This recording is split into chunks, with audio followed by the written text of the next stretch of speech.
Selamat malam, para pendengar setia kanal Lika-Liku Kehidupan. Malam ini, saya akan menceritakan sebuah kisah tentang bagaimana, saat kembali ke rumah setelah melahirkan, saya mendapati bahwa ibu mertua saya telah mengganti semua kunci. Suami saya berkata, "Ibu kelelahan, beliau butuh suasana yang sunyi. Pulanglah dulu ke rumah orang tuamu." Tanpa pikir panjang, saya segera menjual apartemen itu dan membuat mereka semua terusir ke jalan. Jakarta.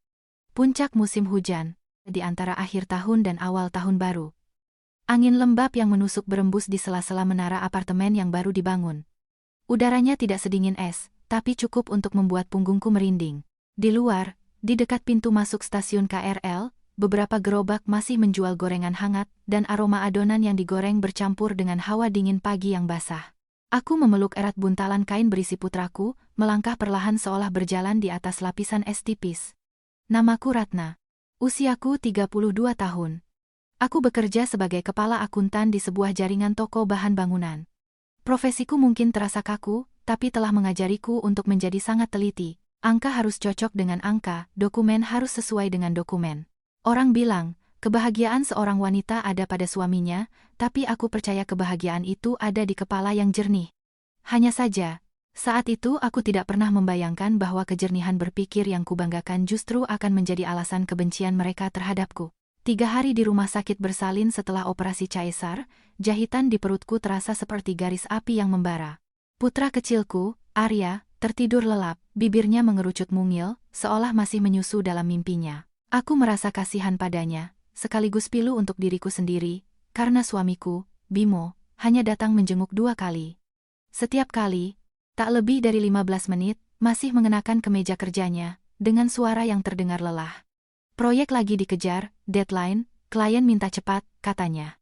Ia meletakkan sekantong buah di meja nakas, melirik sekilas ke arah Arya, lalu pergi. Aku hanya bisa berbaring dan mendengarkan suara langkah sepatunya yang perlahan menghilang di lorong rumah sakit yang sepi, dan kekosongan mulai merayap di hatiku. Ibu mertuaku, Bu Sumarni, tidak pernah muncul sekalipun. Beliau hanya mengirim satu pesan singkat kepada Bimo. Aku tidak tahan bau rumah sakit, tensiku bisa langsung naik. Aku membaca pesan itu dan hanya bisa tersenyum kecut. Sebelum aku melahirkan, beliau begitu sehat sampai bisa mengikuti 3 pengajian dalam sehari dan masih punya tenaga untuk menceramahiku. "Nanti kalau sudah punya anak, tahu dirilah. Kamu itu tinggal di rumah suami." Kata-kata itu selalu membuat tenggorokanku tercekat, tapi aku selalu menenangkan diri. Perdamaian yang rapuh lebih baik daripada pertengkaran hebat. Ayah mertuaku, Pak Hartono, adalah kebalikan dari istrinya. Beliau pria yang tidak banyak bicara, salah satu dari pria-pria sepuh yang punya kebiasaan mengamati dalam diam. Beliau tidak datang ke rumah sakit. Tapi di malam saat aku dioperasi, beliau mengirimiku pesan, "Jaga tenagamu. Kalau butuh apa-apa, bilang saja." Hanya 1 baris kalimat. Tapi terkadang, 1 kalimat yang tulus terasa lebih hangat daripada ratusan kata-kata indah. Apartemen di kawasan superblok ini, tempatku akan kembali, dibelikan oleh orang tuaku sebelum aku menikah. Waktu itu harganya sekitar 3 miliar rupiah. Dalam sertifikat hak milik, SHM, namaku, Ratna, tercantum sebagai pemilik tunggal. Aku tidak pernah menyombongkan hal ini, apalagi menggunakannya sebagai senjata. Aku hanya menganggapnya sebagai rumah kami bersama. Bimo pindah ke apartemenku setelah kami menikah, tapi ia yang berinisiatif mengurus pemasangan kunci digital. Katanya, laki-laki lebih paham soal teknologi. Akhirnya, semua hak admin, kemampuan mengubah kode, dan mendaftarkan sidik jari ada di ponselnya. Aku menanggapinya dengan santai. Rahasia apa yang mungkin ada di antara suami dan istri? Tapi kenyataannya, sejak usia kandunganku memasuki bulan ke-7, Bimo berubah. Ponselnya selalu diletakkan dengan layar menghadap ke bawah. Setiap kali ada notifikasi, ia akan langsung menyambarnya dan pergi ke balkon. Suatu hari, aku bertanya dengan nada bercanda, "Siapa sih yang kirim pesan sampai kamu begitu menjaganya?" Ia membentak, "Kamu tidak ada kerjaan lain, ya?" Hanya 1 kalimat, tapi rasanya seperti tamparan. Aku bukan tipe wanita yang suka membuat drama cemburu atau menggeledah barang-barang orang lain, tapi semua ada batasnya. Perasaan tidak enak mulai tumbuh di hatiku, tipis seperti kertas rokok, jika disentuh, akan sobek. Di hari kepulanganku dari rumah sakit, aku mencoba meyakinkan diri. Yang penting sampai di rumah. Minggu-minggu pertama setelah melahirkan, yang terpenting adalah istirahat. Bayi butuh ibu yang sehat. Ibu butuh ASI yang lancar dan semangkuk sop ayam hangat. Aku memesan taksi. Sopirnya, melihatku membawa buntalan bayi dan tas besar berisi popok, bertanya dengan prihatin, "Suaminya kemana, Mbak?" Aku mencoba berkelakar. "Lagi kerja, Pak," kataku, dan aku sendiri merasa geli. Kalimat itu terdengar seperti meme di internet. Sibuk adalah alasan universal yang dipakai seseorang untuk meninggalkanmu kedinginan. Taksi berhenti di lobi apartemen. Aku berjalan melewati resepsionis, menyapa singkat, dan masuk ke dalam lift. Setiap angka yang berganti di layar, jantungku berdebar kencang. Berhenti di depan pintu apartemenku, aku menarik napas dalam-dalam, masih berpegang pada harapan. Sebentar lagi aku akan membuka pintu, dan di dalam akan tercium aroma pembersih lantai dan sop ayam hangat. Bimo ada di sana, dan meskipun mungkin ia tidak terlalu gembira, setidaknya ia akan membantuku membawa barang-barang. Aku menekan kode yang biasa kugunakan, kunci berkedip merah. Aku menekannya sekali lagi, perlahan, memastikan setiap angkanya benar. Merah lagi. Tanganku menjadi dingin, dan jahitan di perutku terasa nyeri, seolah ada yang menarik benangnya dengan kasar. Aku menyandarkan keningku ke pintu yang dingin, mendengarkan detak jantungku yang menggila. Kata orang, rumah adalah tempat kau selalu bisa kembali. Saat itu, kalimat itu terdengar seperti sebuah kemewahan yang tak terjangkau. Aku baru saja akan mengeluarkan ponsel untuk menelepon Bimo, ketika terdengar langkah kaki dari dalam. Bunyi klik pelan, dan pintu mulai terbuka. Begitu celah pintu muncul, hawa hangat dari dalam menerpa wajahku, tapi aku sama sekali tidak merasa lebih hangat, karena di ambang pintu berdiri Bimo. Mengenakan kaos oblong abu-abu, celana pendek, dan sandal jepit. Ia menatapku, yang sedang memeluk putra kami dengan satu tangan dan menjinjing tas di tangan yang lain, dan ia bahkan tidak punya refleks untuk membantu. Tatapannya bukan tatapan seorang pria yang baru saja menjadi ayah, dan jelas bukan tatapan suami yang melihat istrinya pulang setelah operasi besar. Tatapannya kosong, seolah semuanya sudah diputuskan dan tidak ada lagi yang perlu dibicarakan. Bimo bersandar di kusen pintu dengan santai, seperti seorang pemilik rumah sejati, dan mengucapkan satu kalimat dengan nada sedingin es, "Kamu jangan masuk dulu." Aku pikir aku salah dengar. Sambil berusaha berbicara dengan tenang agar tidak membangunkan Arya, aku bertanya, "Apa katamu? Aku baru pulang dari rumah sakit." "Arya butuh tidur, aku butuh berbaring. Biarkan aku masuk." Bimo tidak bergeming. Ia melirik buntalan di tanganku lalu membuang muka, seolah takut pada tatapan yang membawa tanggung jawab itu. "Ibu sekarang tinggal di sini," ucapnya perlahan, seakan sudah berlatih di depan cermin. "Akhir-akhir ini tensi darahnya tinggi. Dokter di klinik sebelah bilang, beliau butuh istirahat total. Kalau bayinya menangis di malam hari, ibu tidak akan bisa tidur dan bisa-bisa kena stroke. Untuk sementara, kamu dan Arya tinggal di rumah orang tuamu saja." Aku mendengarkan, dan tenggorokanku terasa kering. Baru 2 hari yang lalu, Bu Sumarni menelepon Bimo, suaranya terdengar sangat bersemangat saat menceritakan bahwa ia sedang makan sop buntut di sebuah kafe. Jika dengan tensi setinggi itu beliau masih punya tenaga untuk membahas sop buntut, berarti kondisinya memang sangat serius. Aku menahan diri dan bertanya langsung, "Untuk sementara itu sampai kapan?"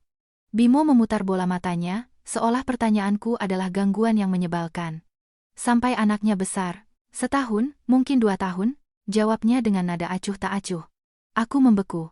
"Setahun? 2 tahun?" Ia mengatakannya dengan begitu mudah, seolah sedang membicarakan rencana pergi ke mall. Aku tertawa pelan, tapi tawa itu tercekat di tenggorokan, dan rasanya lebih menyakitkan daripada tangisan. "Kamu dengar tidak apa yang kamu katakan?" tanyaku, suaraku bergetar karena sakit hati dan kelelahan. "Aku baru operasi caesar 3 hari yang lalu. Anak ini masih sangat kecil, dan kamu menyuruhku pergi untuk 1 atau 2 tahun? Bimo mengangkat bahu, dan sikapnya yang dingin membuat wajahku terasa panas.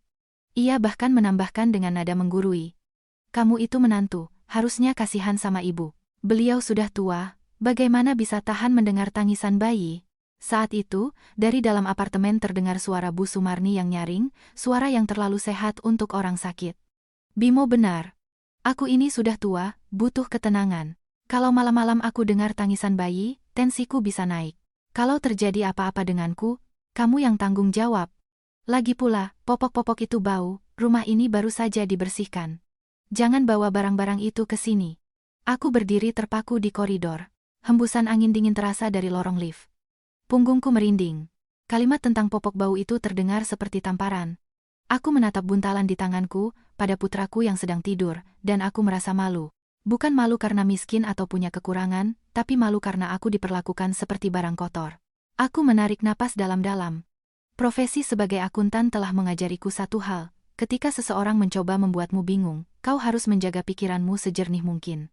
Aku berkata, masih mencoba berbisik agar tidak membangunkan Arya, apartemen ini atas namaku. Aku tidak sedang bertamu, aku hanya pulang ke rumahku sendiri.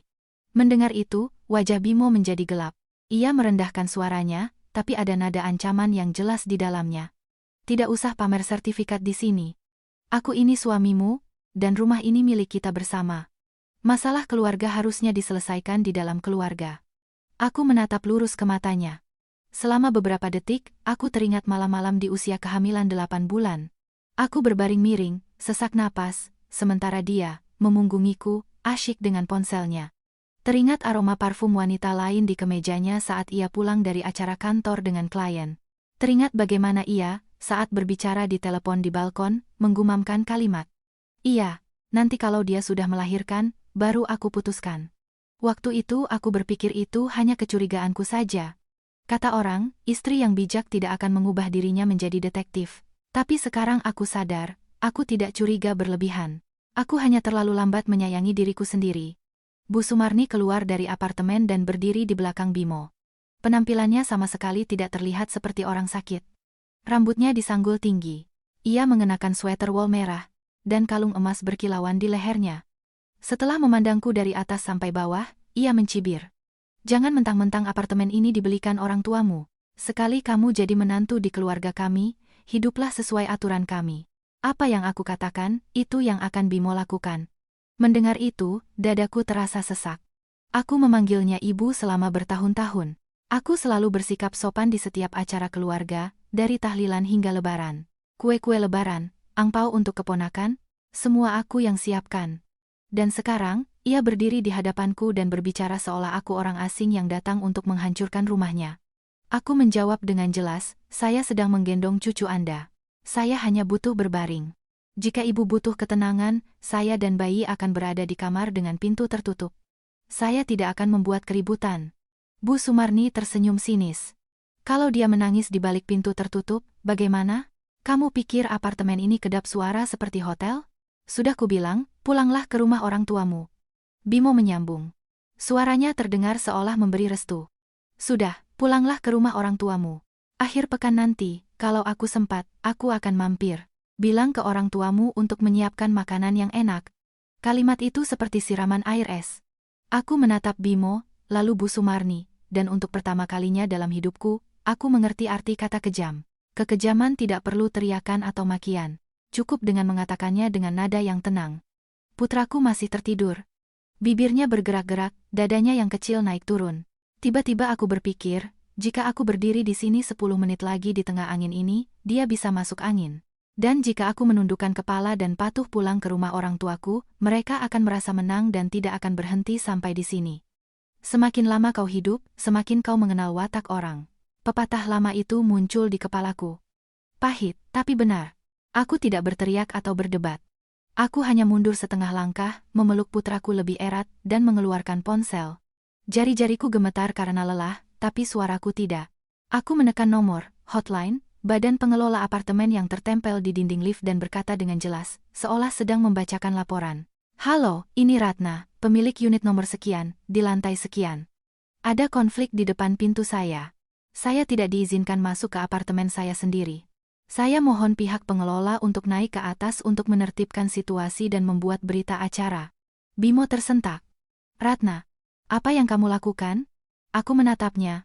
Mataku begitu tenang sampai aku sendiri aku tidak melakukan apa-apa. Aku bertindak sesuai aturan. Kemudian, aku menekan nomor telepon polisi sektor terdekat. Nada tunggu yang panjang bergema di koridor yang dingin, seperti jenderang yang ditabuh sebelum pertempuran penentuan dimulai. Begitu nada tunggu di telepon berhenti, udara di koridor terasa semakin berat. Aku masih berdiri di sudut dekat tangga darurat, terlindung dari angin, sambil memeluk putraku. Hawa dingin merayap di balik jaket tipisku, tapi aku takut memeluknya terlalu erat, khawatir membuatnya tidak nyaman. Aku hanya berusaha bernapas dengan teratur, seperti setiap kali aku menyelesaikan laporan keuangan kuartalan. Kuncinya adalah ketenangan. Satu angka yang salah, dan seluruh sistem akan runtuh. Bimo keluar dari apartemen, tapi tangannya masih berpegangan pada kusen pintu, seolah takut aku akan menyelinap masuk. Ia merendahkan suaranya, mencoba berbicara dengan nada kepedulian yang mengancam. Ratna, sadarlah. Menelepon pengelola, polisi. Kita bisa malu dilihat seluruh penghuni. Ibu sudah tua. Kamu hanya akan memperkeruh suasana. Aku menatap lurus ke matanya. Sebuah pepatah melintas di kepalaku. Di bibir ada madu, di hati ada empedu. Kamu mengatakan hal-hal yang sangat benar, jawabku dengan suara pelan yang sama, agar tidak membangunkan Arya. Tapi tanganmu masih menghalangi pintu masuk ke apartemenku. Kamu menyuruhku pergi ke rumah orang tuaku selama 1 atau 2 tahun, tidak mengizinkanku masuk. Apa yang harus kulakukan untuk menjaga nama baik? Berdiri di sini dan memohon izin darimu? Bimo mendecakkan lidahnya. Ia jelas kesal karena aku tidak tunduk. Ia mengubah nadanya menjadi lebih keras. Jangan bicara begitu. Kamu memang istriku, tapi ibuku tetaplah ibuku. Aku tidak bisa membiarkannya tidak bisa tidur karena tangisan bayi. Saat itu, Bu Sumarni kembali muncul di ambang pintu, berdiri di belakang putranya seolah menjadikannya tameng. Ia menatapku dengan pandangan menghina, seolah berkata, menantu tetaplah menantu. Dengar itu? Aku sudah tua, aku butuh ketenangan. Keputusanmu untuk pulang ke rumah orang tuamu untuk sementara waktu itu sudah benar, baik secara kemanusiaan maupun aturan. Wanita yang keras kepala setelah melahirkan biasanya akan menghancurkan keluarganya sendiri, dan nanti jangan salahkan siapa-siapa. Ia mengucapkan kata menghancurkan dengan senyum sinis. Aku mendengarkan, dan jantungku berdebar bukan karena takut, tapi karena bagaimana ia menempatkan dirinya di atas segalanya. Dalam suaranya, tidak ada sedikit pun simpati untuk cucunya, hanya keinginan untuk menyingkirkanku sejauh mungkin. Aku menjawab, masih berusaha sopan, saya tidak membantah bahwa ibu butuh istirahat. Saya hanya minta diizinkan masuk untuk berbaring. Jahitan saya masih sakit setelah operasi. Saya tidak bisa berdiri lebih lama lagi di koridor. Bu Sumarni melambaikan tangannya. Kalau tidak bisa berdiri, ya pulang ke rumah ibumu dan berbaring di sana. Rumah ini bukan tempat untuk membawa penyakit dari rumah sakit. Jujur saja, aku takut dengan energi negatif dari rumah sakit. Nanti kamu bawa ke sini, lalu di rumah ini mulai terjadi hal-hal buruk, siapa yang mau tanggung jawab? Jika ini diucapkan oleh orang asing, aku mungkin akan menganggapnya sebagai tahayul. Tapi di rumah suamiku sendiri, kata-kata ini seperti tusukan pisau di punggung seorang menantu. Aku mengatupkan bibirku. Aku teringat bagaimana di hari pernikahan kami, Bu Sumarni memegang tanganku di depan foto keluarga dan berkata, anggaplah aku sebagai ibumu sendiri sekarang. Dan sekarang, ia bilang aku membawa penyakit dari rumah sakit, seolah aku adalah sumber kesialan. Bimo berdiri di sebelahnya dan tidak hanya diam, tapi juga mengangguk setuju. Aku menatapnya, dan aku merasa geli. Bukan karena lucu, tapi karena aku pernah percaya bahwa ia akan menjadi pelindungku. Ternyata, dialah yang mendorongku ke tengah angin dingin ini. Aku berkata dengan lebih jelas, Bimo, kamu bilang ibu butuh ketenangan, tapi ibu sekarang berdiri di sini dan berbicara dengan suara sangat keras. Apakah ini terlihat seperti orang yang butuh ketenangan? Bu Sumarni langsung meninggikan suaranya. Kamu kurang ajar. Berani kamu bicara seperti itu pada mertuamu? Aku bicara keras karena aku harus mengajarimu. Menantu yang normal itu tahu diri setelah melahirkan, tapi kamu dengan gelar akuntansimu itu merasa paling hebat. Kalimat dengan gelar akuntansimu terdengar begitu merendahkan, seolah seluruh hidupku tidak ada artinya.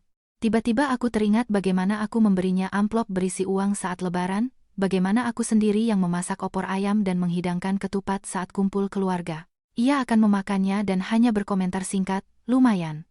Tidak pernah sekalipun memuji, tidak pernah mengakui. Ternyata, di matanya, kompetensiku adalah sebuah kekurangan, karena wanita pintar lebih sulit untuk diperintah. Bimo menghela napas berat dan berbalik ke arahku dengan nada menuduh. Nah, lihat kan? Kamu mulai membuat keributan, dan ibu jadi tidak enak badan. Pulanglah ke rumah orang tuamu. Bersabarlah. Aku janji, akhir pekan nanti aku akan datang. Aku menatapnya dan sadar bahwa janjinya tidak lebih berharga dari tisu bekas. Selama 3 hari di rumah sakit, ia juga berjanji akan datang tapi kemudian menghilang. Waktu itu aku menghibur diri dengan berpikir bahwa pekerja proyek memang selalu sibuk. Sekarang aku mengerti, seseorang sibuk atau tidak, itu tergantung pada keinginannya. Aku tidak lagi berdebat. Aku berkata singkat dan langsung pada intinya. Aku tidak butuh janjimu. Aku butuh hakku untuk masuk ke rumahku sendiri. Bimo mengerutkan kening. Suaranya menjadi lebih keras. Kamu sudah kelewatan. Kamu mau membuatku terlihat jahat di depan para tetangga? Aku tertawa pelan, tapi tidak ada kegembiraan dalam tawa itu. Kamu tidak perlu dibuat terlihat jahat. Kamu sudah sangat baik melakukannya sendiri. Hening sejenak. Bu Sumarni melirik ke koridor, melihat pintu lift terbuka dan beberapa tetangga keluar masuk. Ia segera mengubah taktik dan beralih ke peran sebagai korban. Sambil memegang dadanya, ia mulai meratap, "Ya Tuhan, malang sekali nasib anakku. Menikah dengan wanita keras kepala seperti ini. Baru saja melahirkan. Sudah memanggil polisi untuk mertuanya sendiri. Aku mendengarkan. Dan punggungku terasa dingin. Hidup ini terasa seperti pertunjukan murahan. Orang-orang berganti topeng begitu cepat sampai aku tidak sempat bereaksi. Tapi aku mengerti satu hal. Semakin lama aku mencoba menjelaskan, semakin dalam aku akan terperosok dalam perangkap mereka. Beberapa orang tidak butuh kebenaran, mereka butuh penonton. Aku mundur setengah langkah lagi, menjaga jarak. Aku tidak membiarkannya menyentuhku dan tidak membiarkan Bimo merebut ponselku. Aku kembali menatap layar panggilan. Suaraku tetap tenang. Saya butuh saksi untuk menghindari perkelahian fisik. Saya baru saja dioperasi. Saya tidak punya tenaga untuk berdebat. Saya ingin semuanya didokumentasikan. Bimo memukul dinding dengan tinjunya. Wajahnya memerah karena marah. Berhentilah menghitung segalanya. Siapa yang bisa hidup denganmu kalau caramu hidup seperti auditor BPK? Dulu, kalimat ini mungkin akan sangat menyakitiku. Tapi saat itu, aku berpikir, ya, aku menghitung. Aku menghitung agar anakku tidak berakhir di jalanan. Aku menghitung agar suatu hari nanti, jika ada yang bertanya apa hak kami, aku bisa menjawab dengan dokumen berstempel, bukan dengan air mata.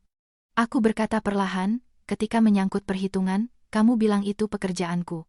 Tapi ketika kamu butuh rumah, uang, dan stabilitas, kamu mengandalkan perhitunganku, kan?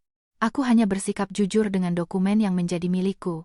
Begitu aku selesai berbicara, terdengar langkah kaki cepat dari lift. Aku menoleh.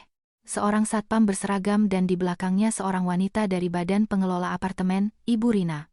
Cahaya di koridor memantul di tanda pengenal mereka, dan aku merasa lega, seolah telah menemukan pijakan. Satpam itu, setelah menilai situasi, langsung berkata, "Jika ada masalah, mohon semuanya tenang dan jaga ketertiban." Perwakilan pengelola menambahkan, "Kami datang untuk membuat berita acara mengenai situasi saat ini atas permintaan pemilik unit." Bu Sumarni, yang sedang memainkan perannya, membeku sejenak. Bimo menyipitkan mata, mencoba berbicara dengan keras, "Berita acara apa? Ini masalah keluarga." Ibu Rina menjawab dengan tenang, "Kami tidak memutuskan siapa yang benar atau salah.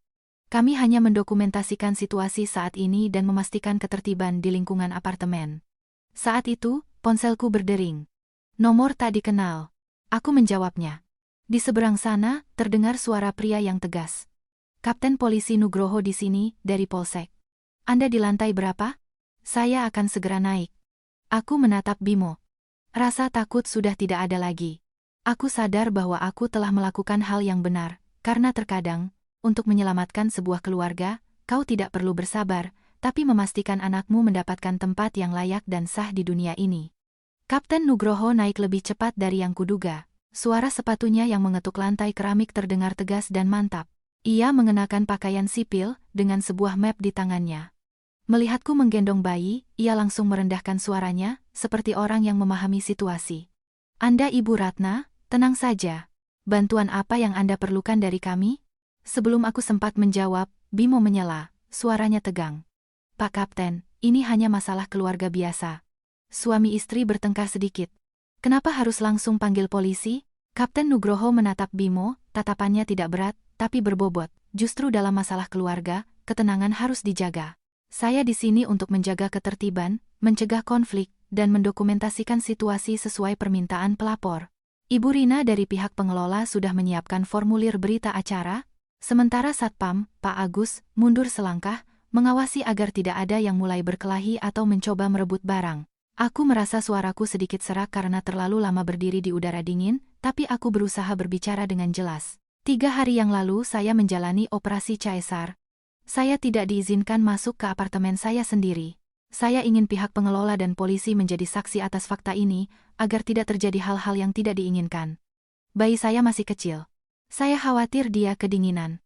Kapten Nugroho mengangguk dan bertanya, "Apakah Anda pemilik sah apartemen ini?" Aku tidak langsung mengeluarkan semua dokumen seperti saat menghadapi klien di kantor. Ini bukan soal laporan akuntansi, ini soal hidupku. Aku menyerahkan Arya sejenak kepada Ibu Rina, hanya cukup lama untuk mengeluarkan dokumen tanpa membangunkannya. Ya, ini. Aku menyodorkan KTP-ku dan salinan sertifikat hak milik, SHM, yang sudah dilegalisir notaris. Apartemen ini terdaftar atas nama saya. Bimo, melihat dokumen itu, raut wajahnya berubah. Ia mengatupkan bibirnya, mencoba menjaga ketenangan, tapi tidak bisa menyembunyikan kekesalannya. Bu Sumarni, yang berdiri di belakangnya, begitu melihat kertas itu, langsung meradang. Memangnya kenapa kalau atas nama dia itu istri Bimo, datang ke rumah suami, ya harus hidup sesuai aturan suami. Di mana-mana, mana ada menantu baru melahirkan panggil polisi untuk melaporkan mertuanya. Mendengar itu, Kapten Nugroho memberi isyarat agar ia berbicara lebih pelan. Suaranya tetap tenang, tapi tegas. Ibu, tolong bicaranya lebih pelan, di sini ada bayi. Saya ulangi, saya tidak menghakimi siapa yang benar atau salah di keluarga Anda. Saya hanya mendokumentasikan situasi. Ibu Rina membaca informasi di dokumen dengan saksama dan bertanya, siapa tepatnya yang saat ini menghalangi Anda untuk masuk ke apartemen? Bimo melangkah maju, masih menghalangi jalan. Ia berbicara seolah-olah hak ada di pihaknya, saya tidak menghalangi. Saya hanya menyarankan istri saya untuk sementara waktu tinggal di rumah orang tuanya, agar ibu saya bisa beristirahat. Beliau menderita hipertensi. Aku menatap lurus ke arah Bimo dan berkata perlahan, agar tidak salah ucap. Kamu tidak menyarankan. Kamu berdiri menghalangi pintu. Kamu menetapkan syarat bahwa aku harus pergi, baru akan ada ketenangan. Padahal, aku hanya perlu masuk ke rumahku dan berbaring. Bu Sumarni segera meratap, cukup keras agar terdengar di seluruh koridor. Ya Tuhan, dia mau masuk ke rumah ini untuk membuat mertuanya mati.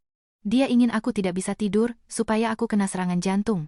Ibu Rina mendekatinya dan berkata pelan, Ibu Sumarni, mohon jaga ketenangan. Aku merasakan ada gumpalan di tenggorokanku.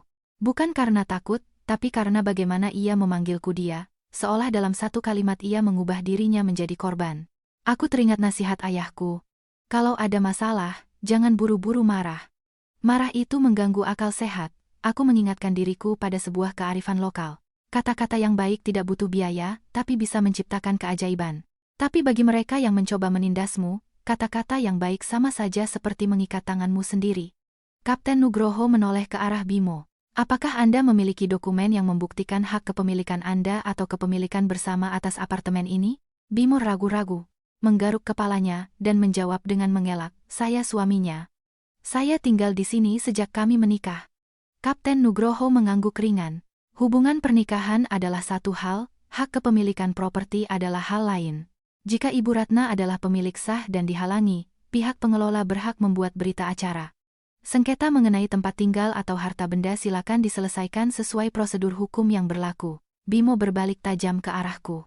Matanya memerah karena harga dirinya terluka. Ratna, cukup. Kamu mau menyudutkanku? Aku tidak membalas dengan nada yang sama. Aku menjawab sesuai fakta. Aku ingin semuanya jelas. Aku tidak mau berakhir di jalanan bersama anakku di tengah malam.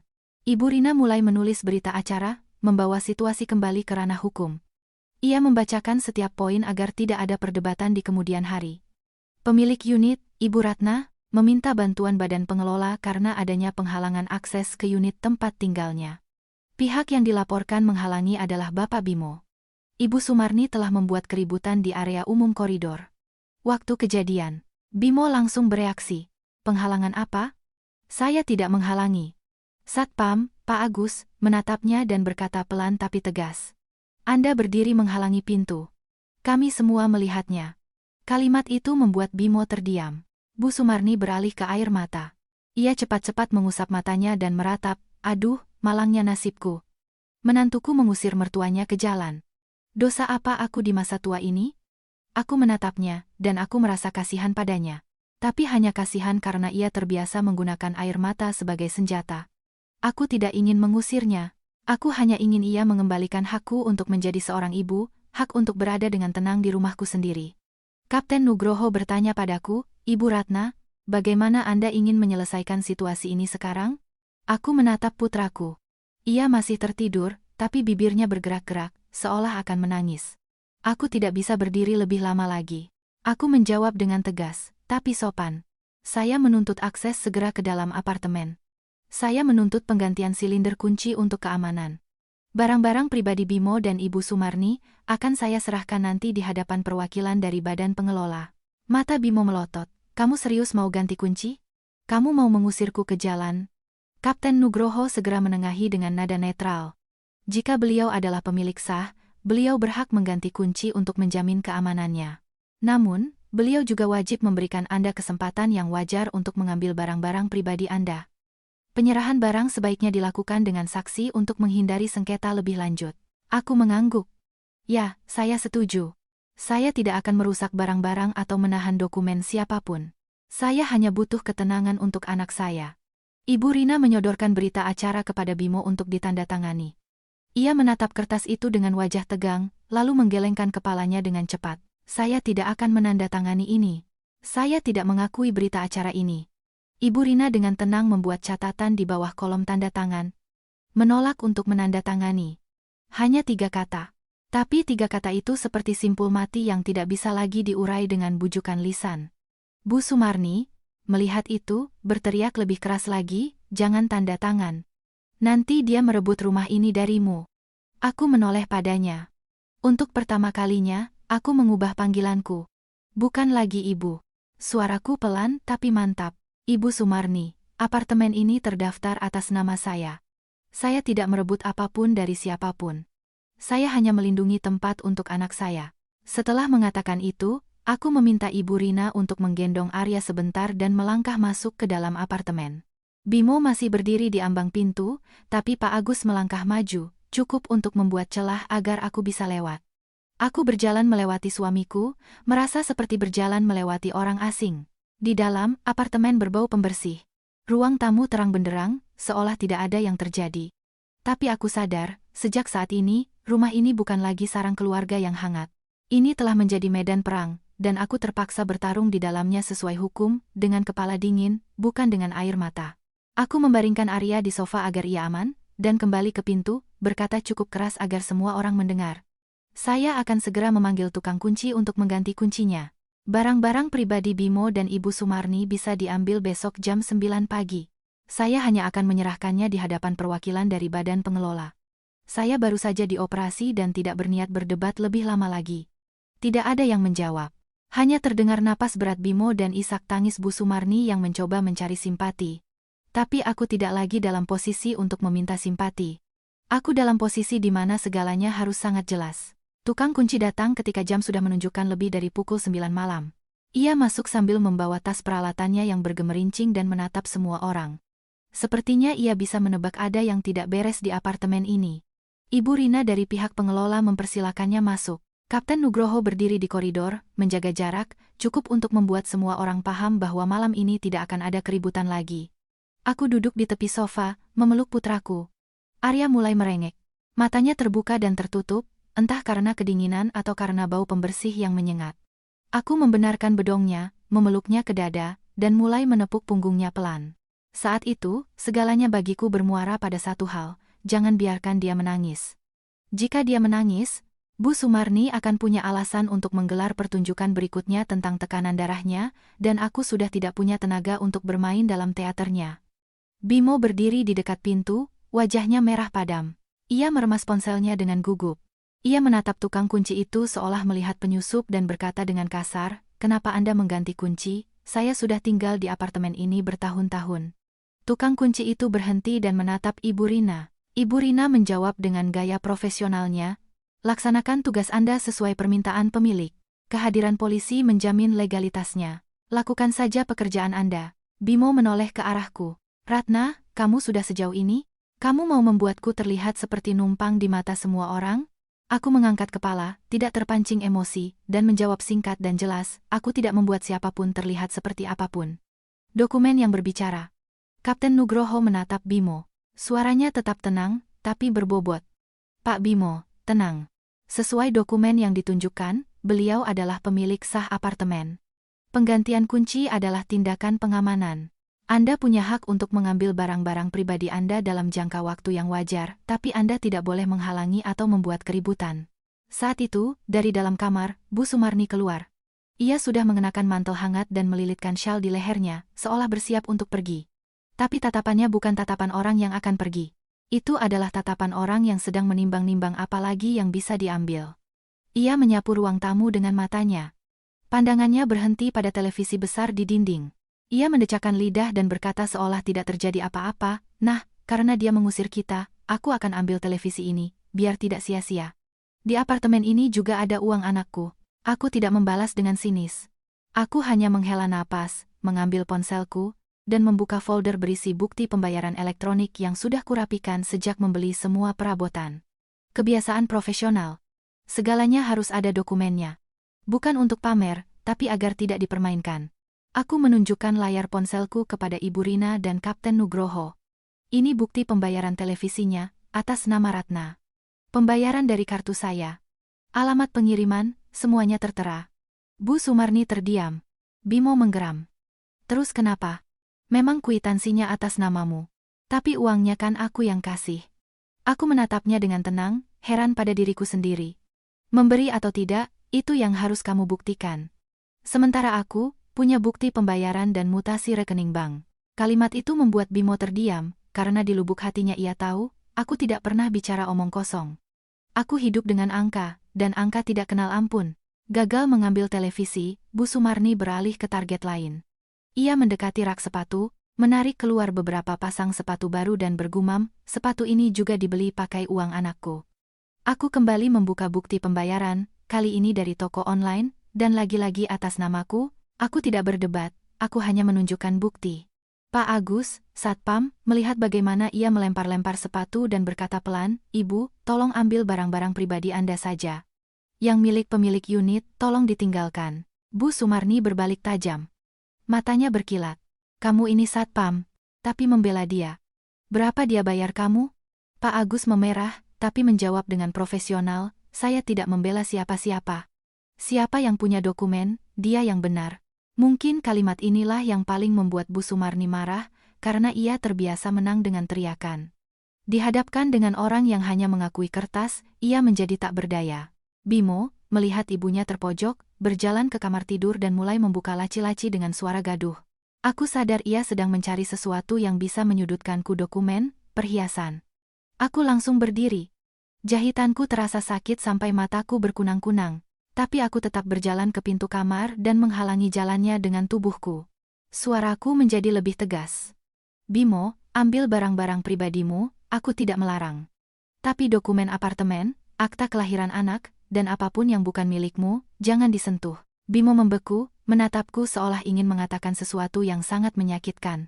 Tapi Kapten Nugroho melangkah maju dan mengingatkan, "Bimo, jaga ketenangan. Jika ada sengketa harta, Anda bisa menyelesaikannya sesuai prosedur.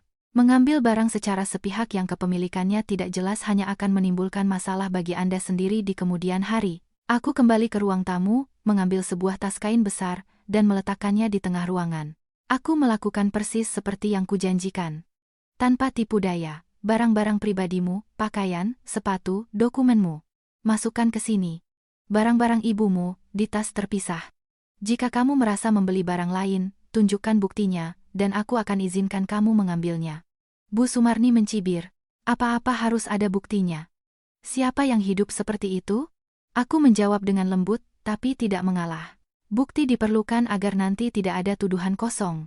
Ibu Sumarni, jika ada argumen, silakan berdebat. Jika ada bukti, silakan bicara.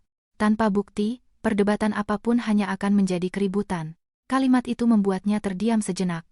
Kemudian ia membenarkan syalnya, berbalik ke arah pintu keluar. Dan sambil berjalan, ia bergumam, "Baiklah, kita lihat saja, berapa lama kamu bisa bertahan." Saat itu, tukang kunci selesai bekerja, menyerahkan kunci baru kepadaku, dan menunjukkan cara mengatur kode baru. Aku mengangguk, merasa pusing karena kelelahan. Kapten Nugroho menatapku dan bertanya singkat, "Ada lagi yang ingin ditambahkan ke berita acara? Misalnya, tentang kondisi properti saat mereka pergi." Ibu Rina segera menambahkan, "Waktu penggantian kunci, daftar barang pribadi yang mereka ambil, dan kewajiban untuk kembali mengambil sisa barang pada waktu yang ditentukan di hadapan perwakilan pengelola. Semuanya singkat, jelas, dan sah secara hukum." Ketika mereka akhirnya keluar ke koridor, aku melihat satu sosok lagi di ujung, di dekat lift. Itu adalah Pak Hartono, ayah mertuaku. Ia tidak mengatakan apa-apa. Ia hanya menatapku, lalu menatap buntalan berisi Arya di pelukanku. Di matanya tidak ada kemarahan atau celaan, hanya kesedihan dan ketidakberdayaan. Tatapan seorang pria yang tahu putranya salah, tapi tidak bisa menghentikannya. Ia ingin mengatakan sesuatu, tapi mengurungkan niatnya. Ia hanya mengangguk samar, sebagai permintaan maaf yang tidak terucapkan. Aku, sambil memeluk putraku, membalas dengan anggukan ringan yang sama. Ini bukan pengampunan, bukan pula permohonan bantuan. Hanya sebuah pengakuan. Di rumah ini, setidaknya ada satu orang yang masih bisa membedakan mana yang baik dan mana yang buruk. Pintu tertutup. Tidak ada lagi teriakan, tidak ada lagi perdebatan. Yang tersisa hanyalah aroma susu, antiseptik di pakaianku, dan napas teratur putraku. Aku mengunci pintu, bersandar di baliknya, dan memejamkan mata sejenak. Tanganku gemetar karena sakit dan kelelahan, tapi di dalam hatiku ada perasaan hampa yang aneh, seolah aku baru saja memotong tali yang selama ini mencekikku. Aku sadar, sejak malam ini, aku tidak bisa lagi mempercayai orang. Aku harus mempercayai prosedur untuk melindungi anakku dan diriku sendiri. Apartemen menjadi hening, begitu hening sampai aku bisa mendengar detak jam dinding. Aku membaringkan Arya di keranjang bayinya di samping sofa dan menarik tirai untuk meredupkan cahaya dari koridor. Arya bergerak, bibirnya mengecap mencari susu. Aku membungkuk dan mencium keningnya. Aroma bayi, lembut dan murni, begitu berbeda dengan racun yang melayang di udara setengah jam yang lalu. Tapi aku tidak membiarkan diriku santai. Mereka yang berani memblokir pintu bisa saja kembali. Aku mengambil ponsel dan menelepon Ibu Rina dari pihak pengelola untuk mengonfirmasi penyerahan barang besok. Ibu Rina, besok jam 9 pagi, tolong kirim seseorang untuk menyaksikan penyerahan barang. Saya hanya akan menyerahkan barang-barang pribadi dan tidak mau ada keributan. Ia menjawab singkat, jangan khawatir, Bu Ratna, saya akan kirim Pak Agus, semuanya akan sesuai berita acara. Setelah menutup telepon, aku berkeliling apartemen, memotret sudut-sudut utama untuk mendokumentasikan kondisinya. Bukan karena serakah, tapi untuk menghindari situasi di mana besok mereka mengklaim aku menyembunyikan atau merusak sesuatu. Profesiku telah mengajarkan, segalanya harus memiliki jejak legal. Jahitan operasiku terasa nyeri, dan aku harus bersandar di meja untuk bisa berdiri tegak. Aku menggendong putraku untuk menyusuinya. Ia menyusu dengan lahap. Matanya setengah terpejam. Melihat mulutnya yang mungil, aku menyadari satu kebenaran sederhana, kau bertanggung jawab atas anakmu. Aku yang melahirkannya, dan aku wajib menjadi kuat dan bijaksana. Ponsel bergetar lagi. Pesan singkat dari Bimo, kamu sudah kelewatan.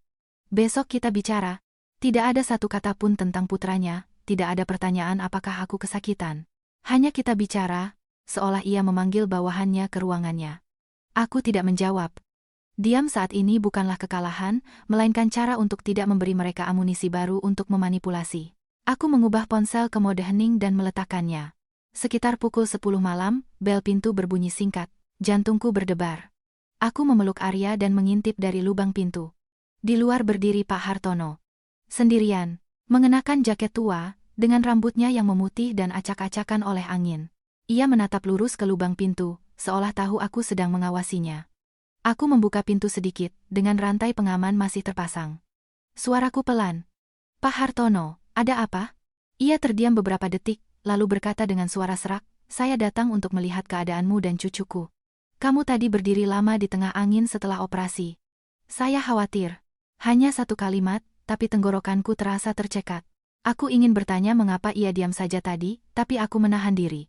Aku paham ia terjepit di antara istri dan putranya, dan kata apapun bisa meledakkan situasi. Ia menatap buntalan di pelukanku. Cucunya tidur. Ya, sudah minum susu. Mulai mengantuk. Ia mengangguk. Tangannya yang keriput terangkat lalu turun lagi, seolah ingin menggendong cucunya tapi tidak berani. Ia menghela napas. Saya tidak membela siapapun. Saya hanya mau bilang satu hal, jaga tenagamu. Kalau ada yang butuh dokumen, butuh saksi, lakukan saja. Jangan biarkan mereka menyudutkanmu. Aku menatapnya, dan hatiku terasa lebih berat. Terima kasih, Pak Hartono. Saya tidak ingin keributan, tapi saya tidak bisa membiarkan anak saya di jalanan. Ia mengangguk, menatap lantai. Saya tahu. Dalam hidup, semua ada harganya. Kesalahan harus dibayar. Kamu jaga cucuku baik-baik. Setelah mengatakan itu, ia mundur selangkah, seolah takut jika berlama-lama akan disalahpahami. Sebelum pergi, ia menambahkan dengan pelan, besok saat penyerahan barang, kalau mereka mulai membuat keributan, suruh Pak Agus telepon saya. Ia berbalik. Sosoknya yang kurus berjalan perlahan ke arah lift, seperti bayangan yang kesepian. Pintu lift tertutup. Aku masih berdiri diam selama beberapa detik, merasa seolah baru saja mendengar permintaan maaf yang tidak bisa ia ucapkan. Aku menutup pintu dan menguncinya. Sebagian dari diriku mulai mencair, tapi sebagian lainnya tetap sekeras batu, karena kebaikan diam-diam Pak Hartono tidak bisa menyelamatkan pernikahan ini. Aku butuh keamanan dan batasan yang jelas. Aku membaringkan Arya di keranjangnya, menyalakan lampu tidur berwarna kuning lembut, membuka buku catatan, dan menulis 3 baris, jangan berdebat saat lelah. Jangan membalas dengan emosi.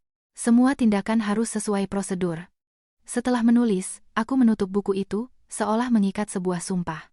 Sebelum tidur, aku mengeluarkan 2 tas kain besar dan meletakkannya di sudut ruang tamu, menempelkan stiker, barang Bimo, dan barang Bu Sumarni. Besok mereka akan datang, dan aku hanya akan membuka pintu pada waktu yang ditentukan, menyerahkan tas-tas itu, mendapatkan tanda tangan, merekamnya dengan video sesuai permintaan pihak pengelola, dan aku tidak perlu berdiri di tengah ruangan mendengarkan ratapan mereka. Kata orang, perdamaian yang buruk lebih baik daripada pertengkaran yang baik. Tapi aku belajar, bersabar dengan benar adalah menjaga perdamaian, tapi bersabar dengan cara yang salah adalah menyerahkan lehermu untuk dipenggal. Malam itu aku tidak menangis keras. Air mata baru mengalir saat putraku tertidur lelap, pelan seperti gerimis di luar jendela. Aku menyekanya dan berkata pada diri sendiri, air mata bisa membersihkan wajah, tapi tidak nasib. Untuk mengubah nasib, kau harus mengubah caramu hidup. Jam berdentang 11 kali. Di luar, Jakarta diselimuti kabut tipis. Di jalan raya di bawah, mobil-mobil langka melintas, meninggalkan jejak cahaya kuning panjang yang seperti desahan napas. Aku berjalan mondar-mandir di ruang tamu dengan Arya di pelukan, menepuk punggungnya. Tanganku menimangnya, tapi pendengaranku tetap waspada.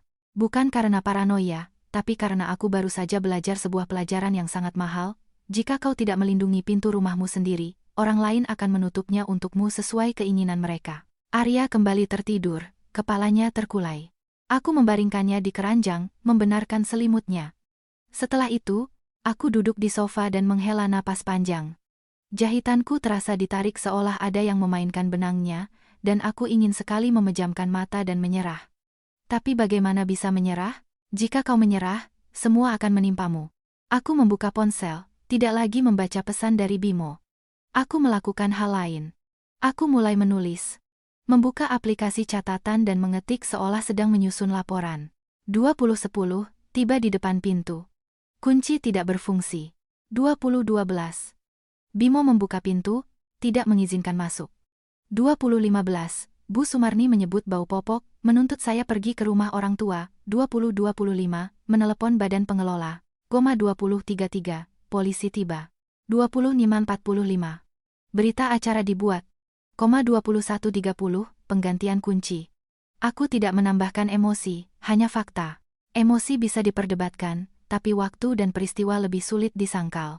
Pelajaran ini juga kudapat dari akuntansi. Semakin kering angkanya, semakin sulit dibantah. Setelah selesai, aku menyimpan catatan itu, mengambil tangkapan layar dari berita acara yang dikirim Ibu Rina di grup WhatsApp penghuni, dan memasukkan semuanya ke dalam folder terpisah dengan nama yang jelas. Aku bahkan dengan hati-hati membuat salinan cadangan di email pribadiku. Mungkin ada yang bilang ini berlebihan, tapi lebih baik berhati-hati daripada menyesal. Lebih baik dianggap teliti daripada bodoh. Aku berdiri untuk menuangkan segelas air hangat. Dapur terasa terang, tapi hatiku gelap. Di lemari masih ada sekantong beras dan beberapa bungkus mie instan bahan makanan yang kubeli minggu lalu, berencana memasak bubur untuk bulan pertama Arya. Aku menatap kantong beras itu lama, dan hatiku terasa hampa. Ternyata, seberapapun telitinya kau merencanakan, cukup satu perbuatan jahat untuk membuat segalanya kehilangan makna. Ponsel bergetar lagi. Kali ini panggilan dari Bu Sumarni. Aku menatap layar dan tidak menjawab. Aku tahu, menjawab berarti membuka pintu bagi racun mereka. Aku membiarkan telepon berdering 3 kali lalu menolaknya. Segera setelah itu, masuk sebuah pesan singkat, tapi berbisa. Hebat, melahirkan cucu hanya untuk mempermalukan ibunya di depan seluruh apartemen. Aku membacanya, dan tanganku sedikit gemetar. Bukan karena takut, tapi karena marah. Mereka berbicara tentang cucu dengan nada seolah itu adalah sebuah hutang. Aku meletakkan ponsel dan memijat pelipisku dengan 2 jari, mengulangi dalam hati, marah itu api. Kalau kau terbawa, kau akan terbakar sendiri. Aku berjalan ke kamar tidur, membuka laci meja samping tempat tidur. Di sana ada map berisi kwitansi dan kartu garansi untuk peralatan rumah tangga. Aku punya kebiasaan menyimpan semua yang penting dengan rapi. Aku mengeluarkan dokumen-dokumen itu dan membaginya menjadi 2 tumpukan, untuk apartemen dan untuk anak. Aku memasukkan semuanya ke dalam map anti-air dan meletakkannya di samping ransel. Aku tidak berencana kabur, tapi aku harus siap menghadapi yang terburuk. Kemudian aku duduk di meja makan dan membuka laptop. Cahaya layar menyoroti wajahku, yang ternyata lebih tirus dari yang kukira. Aku membuat folder baru dengan nama singkat, kasus. Di dalamnya, subfolder, berita acara, pesan, bukti bayar, foto. Tujuanku bukan untuk mengorek kehidupan pribadi orang lain untuk mempermalukan mereka. Aku hanya mengumpulkan apa yang secara langsung menyangkut hak-hakku dan putraku. Ada beberapa foto yang pernah kuambil sebelumnya, ketika aku mulai curiga Bimo terlalu sering lembur. Aku tidak yakin apakah ini bukti yang kuat, tapi ini adalah potongan-potongan puzzle. Aku menyortirnya, mengganti nama file sesuai tanggal. Setiap kali selesai menyimpan dokumen, aku menutup laptop dan menarik napas dalam-dalam, seolah baru saja berlari jarak jauh. Lelah, sangat lelah, tapi kelelahan ini tidak memberiku hak untuk membuat kesalahan. Sekitar pukul 1 dini hari, Arya merengek. Aku melompat. Jahitanku kembali terasa sakit. Aku menggendongnya untuk menyusuinya. Ia menyusu dengan rakus, seolah menebus hari yang penuh gejolak. Aku menatap tangan-tangannya yang mungil, yang mencengkeram bajuku, dan air mata mengalir dengan sendirinya. Aku berbisik, cukup untuk diriku sendiri, nak, ibu tidak sedang mencoba mengalahkan siapapun. Ibu hanya ingin kamu punya tempat yang layak untuk tumbuh. Dia tidak tahu apa-apa. Dia hanya minum susu dan bernapas dengan teratur. Aku menyeka air mata dengan punggung tanganku. Jika mencintai, maka harus sampai tuntas. Aku mencintai putraku, artinya aku juga harus mencintai sisi kuat dari diriku yang melindunginya. Menjelang pagi, langit mulai memucat, aku tidak bisa tidur. Aku memikirkan orang tuaku, yang mungkin sekarang sedang tidur nyenyak di rumah mereka dan tidak tahu bahwa putri mereka baru saja tidak diizinkan masuk ke apartemennya sendiri. Aku mengambil ponsel untuk mengirim pesan pada ibuku, tapi kemudian menghapusnya. Pesan tanpa intonasi bisa membuatnya takut. Aku menelepon. Ibuku menjawab dengan suara mengantuk, "Siapa ini, nak?" Aku berusaha berbicara setenang mungkin. "Bu, apa ibu dan ayah bisa datang ke sini pagi ini? Aku butuh tinggal di rumah kalian untuk sementara waktu." Hening sejenak, lalu ibuku bertanya dengan sangat pelan, seolah takut menyakitiku. "Ada apa, Ratna?" Aku tidak menceritakan detailnya, hanya menjawab intinya. "Aku baik-baik saja, tapi aku butuh kalian datang. Nanti aku ceritakan." Ibuku langsung berkata dengan tegas, "Baik, ibu bangunkan ayah sekarang." Setelah menutup telepon, aku bersandar di kursi. Hatiku terasa ringan sekaligus berat. Ringan karena ada sandaran. Berat karena sejak hari ini, orang tuaku akan ikut dalam perang yang seharusnya tidak perlu mereka masuki demi cucu mereka yang baru lahir. Aku berdiri, membuka jendela sedikit. Udara dingin masuk ke dalam ruangan. Aku bergidik, mengeratkan jubah mandiku, dan menatap ke bawah, ke halaman. Petugas kebersihan sudah mulai menyapu, suara sapu lidi mereka terdengar teratur dan monoton. Kehidupan berjalan seperti biasa, hanya hidupku yang berbelok ke jalan lain. Aku berbalik dan sekali lagi menatap apartemenku malam itu. Dindingnya putih, lampu menyala, barang-barang di tempatnya, tapi perasaan hangat telah lenyap. Aku sadar bahwa beberapa hal hilang bukan secara fisik, tapi seperti keyakinan. Dan keyakinan, sekali dikhianati, akan hilang selamanya. Aku meletakkan tanganku di keranjang bayi, mengelus selimut Arya, dan berdiri tegak, dalam hati mengulangi, sejak saat ini, setiap langkah harus diperhitungkan. Bukan demi siapapun, tapi demi putraku.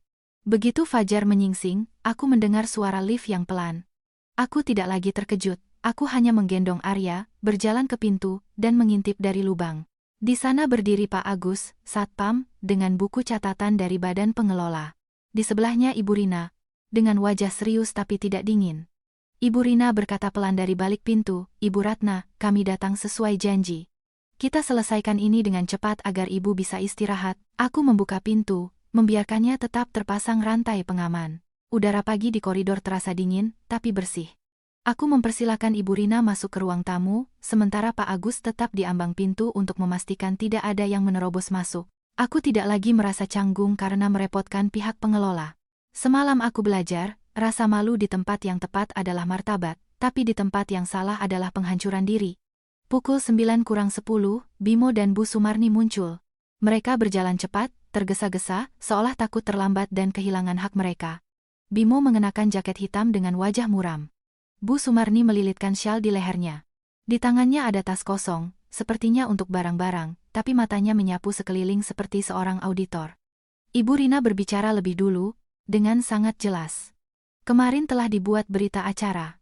Hari ini, Anda mengambil barang-barang pribadi sesuai daftar yang akan diberikan oleh Ibu Ratna. Setelah menerima, Anda menandatangani berita acara serah terima dan tidak membuat keributan di koridor. Bimo tersenyum sinis. Daftar apa lagi? Memangnya di rumah ini ada barang milikku? Aku tidak menjawab. Aku hanya meletakkan 2 tas yang sudah kusiapkan semalam di atas meja makan. Satu bertuliskan, Bimo, yang lain, Bu Sumarni. Aku melakukan persis seperti yang kujanjikan. Ini barang-barang pribadi kalian yang tidak sempat diambil kemarin, kataku dengan suara datar. Pakaian, dokumen, peralatan mandi, silakan periksa di hadapan perwakilan dari badan pengelola. Bu Sumarni segera membuka tasnya, mengaduk-aduk isinya dengan cepat, lalu mengangkat kepala. Tidak lengkap. Kotak perhiasanku tidak ada. Aku menatapnya lurus, tanpa panik. Di mana ibu meletakkan kotak perhiasan ibu, di sanalah ibu mencarinya. Saya tidak mengambilnya dan tidak pernah melihat ke dalam lemari ibu. Jika ibu curiga, sebutkan lokasinya, dan kita akan periksa bersama pihak pengelola. Tapi di hadapan semua orang, Bu Sumarni ragu-ragu. Sepertinya ia terbiasa berteriak untuk menakut-nakuti, bukan untuk menyajikan bukti konkret. Bimo menyela, suaranya pecah. Ratna, jangan bikin drama. Berikan kunci cadangannya. Aku harus masuk dan mengambil barang-barangku. Pak Agus dengan lembut menghalangi jalannya di ambang pintu. Tidak kasar, tapi tegas. Pak Bimo, Anda hanya boleh masuk dengan izin Ibu Rina dan Ibu Ratna, dan hanya untuk mengambil barang pribadi Anda, kita bertindak sesuai aturan. Bimo menatap Pak Agus seolah ingin menelannya, lalu berbalik ke arahku dengan nada mencela hebat. Kamu panggil seluruh petugas pengelola untuk mengawalku seperti penjahat. Aku merasakan jahitanku nyeri karena berdiri terlalu lama. Tapi aku tidak menunjukkannya. Aku hanya menjawab singkat, saya baru saja melahirkan. Saya tidak punya tenaga untuk berdebat. Kalau semuanya jelas, semua akan lebih mudah. Ibu Rina menyodorkan berita acara kepada Bimo untuk ditandatangani. Ia mengambil pena. Tangannya gemetar karena marah. Ia menandatanganinya dan melempar pena itu ke meja. Bu Sumarni menandatangani sambil bergumam, seumur hidup baru kali ini aku melihat menantu seperti ini. Aku tidak bereaksi. Aku menggendong Arya dan masuk ke kamar lain untuk menjauhkannya dari keributan. Ketika aku kembali, aku melihat orang tuaku sudah datang. Ayahku, Pak Wiryo, mengenakan kemeja batik lengan panjang. Posturnya tidak tinggi, tapi ia berdiri tegak. Ibuku, Bu Laras, membawa sebuah rantang berisi sarapan. Mungkin ia membeli lontong sayur di jalan, seperti yang biasa dilakukan para ibu yang pertama kali, memikirkan apakah anaknya sudah makan. Ayah tidak menatap Bu Sumarni lama-lama. Ia menatap Bimo. Tatapannya setenang baja. Selamat pagi, saya datang untuk menjemput putri saya untuk sementara waktu. Jika ada hal yang memerlukan tindakan hukum, kita akan menyelesaikannya sesuai hukum. Bimo ingin mengatakan sesuatu, tapi begitu bertemu dengan tatapan ayah yang tidak menyisakan ruang untuk perdebatan, ia menelan kata-katanya. Bu Sumarni segera berbalik ke arah ibuku, mencoba memulai percakapan tentang moral. Bagaimana Anda mendidik anak Anda sampai dia memanggil polisi untuk mertuanya? Ibuku tidak berteriak. Ia hanya menghela napas dan berkata pelan, tapi menusuk. Putri saya baru saja melahirkan. Dia butuh istirahat dan tempat di mana dia bisa berbaring. Siapa yang menyayangi cucunya, dia akan membiarkan ibunya tenang. Itu saja. Kalimat itu membuat Bu Sumarni terdiam sejenak. Kata orang, air tenang menghanyutkan. Ibuku memang lembut, tapi tidak mudah goyah. Aku mengemasi barang-barang Arya ke dalam sebuah tas, hanya yang paling penting. Popok, susu formula, pakaian, dokumen. Aku tidak mengemasi semua barang dari rumah, karena aku tidak sedang melarikan diri. Aku pergi untuk memulihkan tenaga, menghindari konflik, dan mempersiapkan langkah-langkah yang benar. Ayah membantuku membawa tas. Ibu menggendong Arya, aku berjalan di belakang, bersandar ke dinding. Sebelum masuk ke lift, aku berbalik ke arah Ibu Rina. Ibu Rina, tolong simpan semua dokumennya. Yang kemarin dan yang hari ini. Jika nanti ada sengketa, saya akan butuh salinannya. Ibu Rina mengangguk. Semua akan kami simpan. Pintu lift tertutup. Di pantulannya, aku melihat Bimo berdiri di koridor dengan wajah muram. Bu Sumarni membuang muka. Aku tidak lagi peduli apa yang mereka pikirkan. Aku merasa seolah sedang keluar dari sebuah perangkap. Di rumah orang tuaku, ibu sudah menyiapkan tempat tidur untukku, memasak sop ayam hangat dengan taburan seledri. Ayah meletakkan tasku dan hanya berkata satu kalimat, "Istirahatlah. Jangan marah. Setiap masalah pasti ada solusinya." Mendengar itu, aku menangis. Bukan karena lemah, tapi karena akhirnya aku diizinkan untuk bernapas. Aku sadar, terkadang melangkah mundur bukanlah kekalahan, melainkan cara untuk berdiri lebih kokoh. Para pendengar yang budiman, apa yang akan Anda lakukan di posisi saya dalam situasi seperti ini? Apakah Anda akan menggertakkan gigi dan bersabar, atau memilih untuk bertindak tegas demi menyelamatkan diri Anda dan anak Anda? Jika cerita ini membuat Anda berpikir, silakan berikan suka dan tinggalkan komentar. Dan dengarkan sampai akhir, karena di balik ketenanganku, ada sebuah akhir cerita yang tidak terduga. Aku menyeka air mataku dan menghabiskan sop ayam itu. Di kepalaku sudah ada rencana yang jelas, tanpa keributan, tanpa balas dendam verbal. Hanya sesuai hukum, sesuai dokumen, dan pada saat yang tepat. Di rumah orang tua, suasananya terasa lebih terang daripada di apartemenku yang lama. Bukan karena lampunya, tapi karena kehadiran orang-orang. Ibuku terus-menerus sibuk di dapur, entah memasak bubur atau membuat agar-agar, khawatir ASIku tidak lancar. Ayah mondar-mandir, tidak banyak bicara tapi melakukan segalanya, dari menyeduh teh jahe hingga pergi ke apotek membeli perban. Aku berbaring di tempat tidur, mendengarkan dengungan kipas angin yang teratur, napas Arya di sampingku, dan merasa seolah baru saja ditarik keluar dari lubang. Tapi ketenangan tidak berarti kelupaan. Aku terus mengingatkan diriku. Istirahat untuk memulihkan tenaga, bukan untuk membiarkan orang lain membicarakanmu sesuka hati. Pada hari ketiga di rumah orang tua, rasa sakitnya mulai mereda. Aku sudah bisa duduk lebih lama, berjalan perlahan. Setiap langkah, jahitanku masih terasa nyeri, tapi kepalaku jernih. Aku membuka laptop. Folder, kasus, tidak ada di sana, tapi aku ingat semuanya tersimpan di cloud. Aku memulihkan sistemnya langsung di komputer ayah, memasang kata sandi yang panjang, dan membagi semuanya menjadi 4 kelompok, seperti kebiasaanku di kantor, berita acara, pesan, bukti bayar, bukti lainnya. Aku tidak punya kebiasaan menguntit atau memasang perangkap. Aku hanya mengumpulkan semua yang kumiliki secara sah. Berita acara dari badan pengelola adalah bukti kuat insiden di depan pintu. Pesan-pesan adalah yang dikirim Bimo dan Bu Sumarni setelahnya, menunjukkan sikap dan niat mereka untuk mengusir kami dari apartemen. Bukti bayar adalah transaksi-transaksi aneh yang muncul selama kehamilanku. Pembelian mahal tapi tidak masuk akal parfum, dompet, sepatu, reservasi restoran. Aku tidak bisa mengakses rekening Bimo, dan tidak mau melakukan hal ilegal, tapi banyak struk pengiriman datang ke alamat apartemen, dan nama penerimanya bukan aku. Bagi seorang akuntan, ini adalah tanda tanya yang sangat besar. Aku mencetak semuanya, bukan sebagai tumpukan acak, tapi dalam beberapa set. Setiap set dijepit dengan halaman sampul berisi daftar isi, tanggal, dan catatan singkat. Ibuku, melihatku mencetak, menjadi khawatir. "Nak, kamu baru saja dioperasi. Istirahatlah." Aku tersenyum lemah. "Tenang saja, Bu. Aku mengerjakannya sesuai kemampuanku, seperti membuat laporan." Pelan tapi pasti. Ayah, yang duduk di tepi tempat tidur, mendengar itu dan mengangguk. Ia tidak bertanya macam-macam, hanya berkata dengan nada kebapakan, "Apapun yang kamu lakukan, harus selalu ada jalan keluar.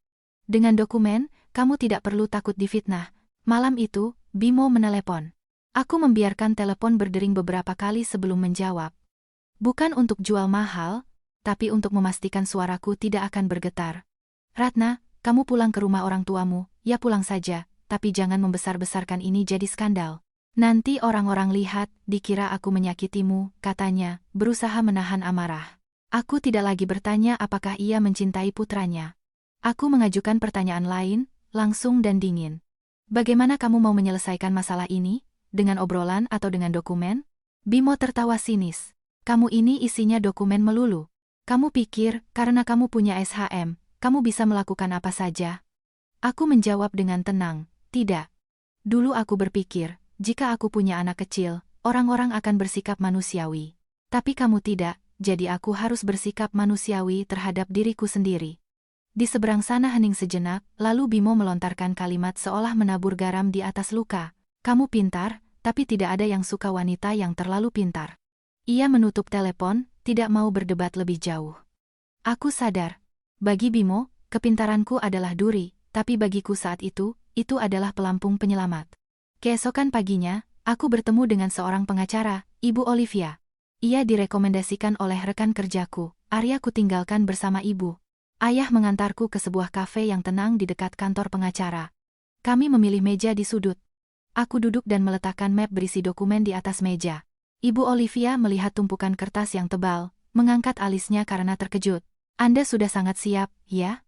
Aku menjawab jujur, saya seorang akuntan. Saya paling takut dengan kesepakatan lisan. Ibu Olivia pertama-tama mempelajari berita acara dari badan pengelola. Ia mengetuk-ngetukkan penanya beberapa kali di tepi kertas, seolah menandai sesuatu. Ini sangat penting. Ini membuktikan adanya tindakan penghalangan terhadap pemilik sah untuk mengakses propertinya. Terlebih lagi, ini terjadi tepat setelah operasi CSR Anda. Dari sudut pandang karakter pribadi dan hak asuh anak, ini adalah momen yang sangat tidak menguntungkan bagi pihak lain. Aku mendengarkan, tidak merasa senang, hanya mengangguk. Ia beralih ke bukti pembayaran dan pesan. Ia melihatnya dalam diam, hanya mengajukan beberapa pertanyaan singkat tapi penting. Dari mana Anda mendapatkan bukti-bukti pembayaran ini? Saya punya email konfirmasi pembelian dan notifikasi SMS pengiriman yang masuk ke nomor saya, karena dulu saya yang mengelola alamat pengiriman di keluarga kami.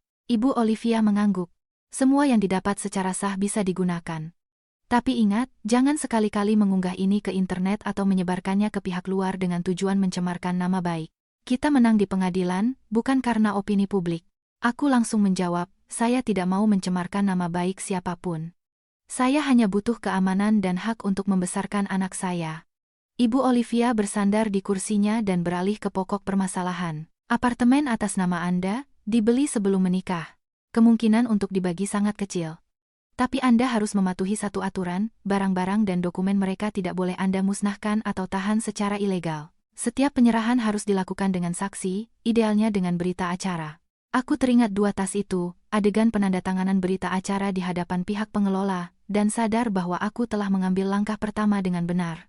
Ibu Olivia melanjutkan, mengenai anak, Anda perlu membuktikan kemampuan Anda untuk merawatnya. Penghasilan, tempat tinggal, adanya bantuan. Orang tua Anda, jika kondisi mereka stabil, bisa menjadi nilai tambah. Untuk tunjangan anak, pengadilan akan memutuskan berdasarkan penghasilan real BIMO. Aku mengambil gelas berisi air hangat dan mengajukan pertanyaan yang sudah kupikirkan berhari-hari. Bagaimana jika dia menolak menandatangani apapun, bahkan akta kelahiran anak? Ibu Olivia menatapku dengan tatapan tegas. Jika dia menolak, kita akan bertindak sesuai prosedur. Kita tidak perlu memohon padanya, tapi Anda harus bersabar. Hukum adalah jalan yang panjang, bukan jalan pintas. Aku duduk terdiam selama beberapa detik. Di luar kafe, matahari bersinar pucat.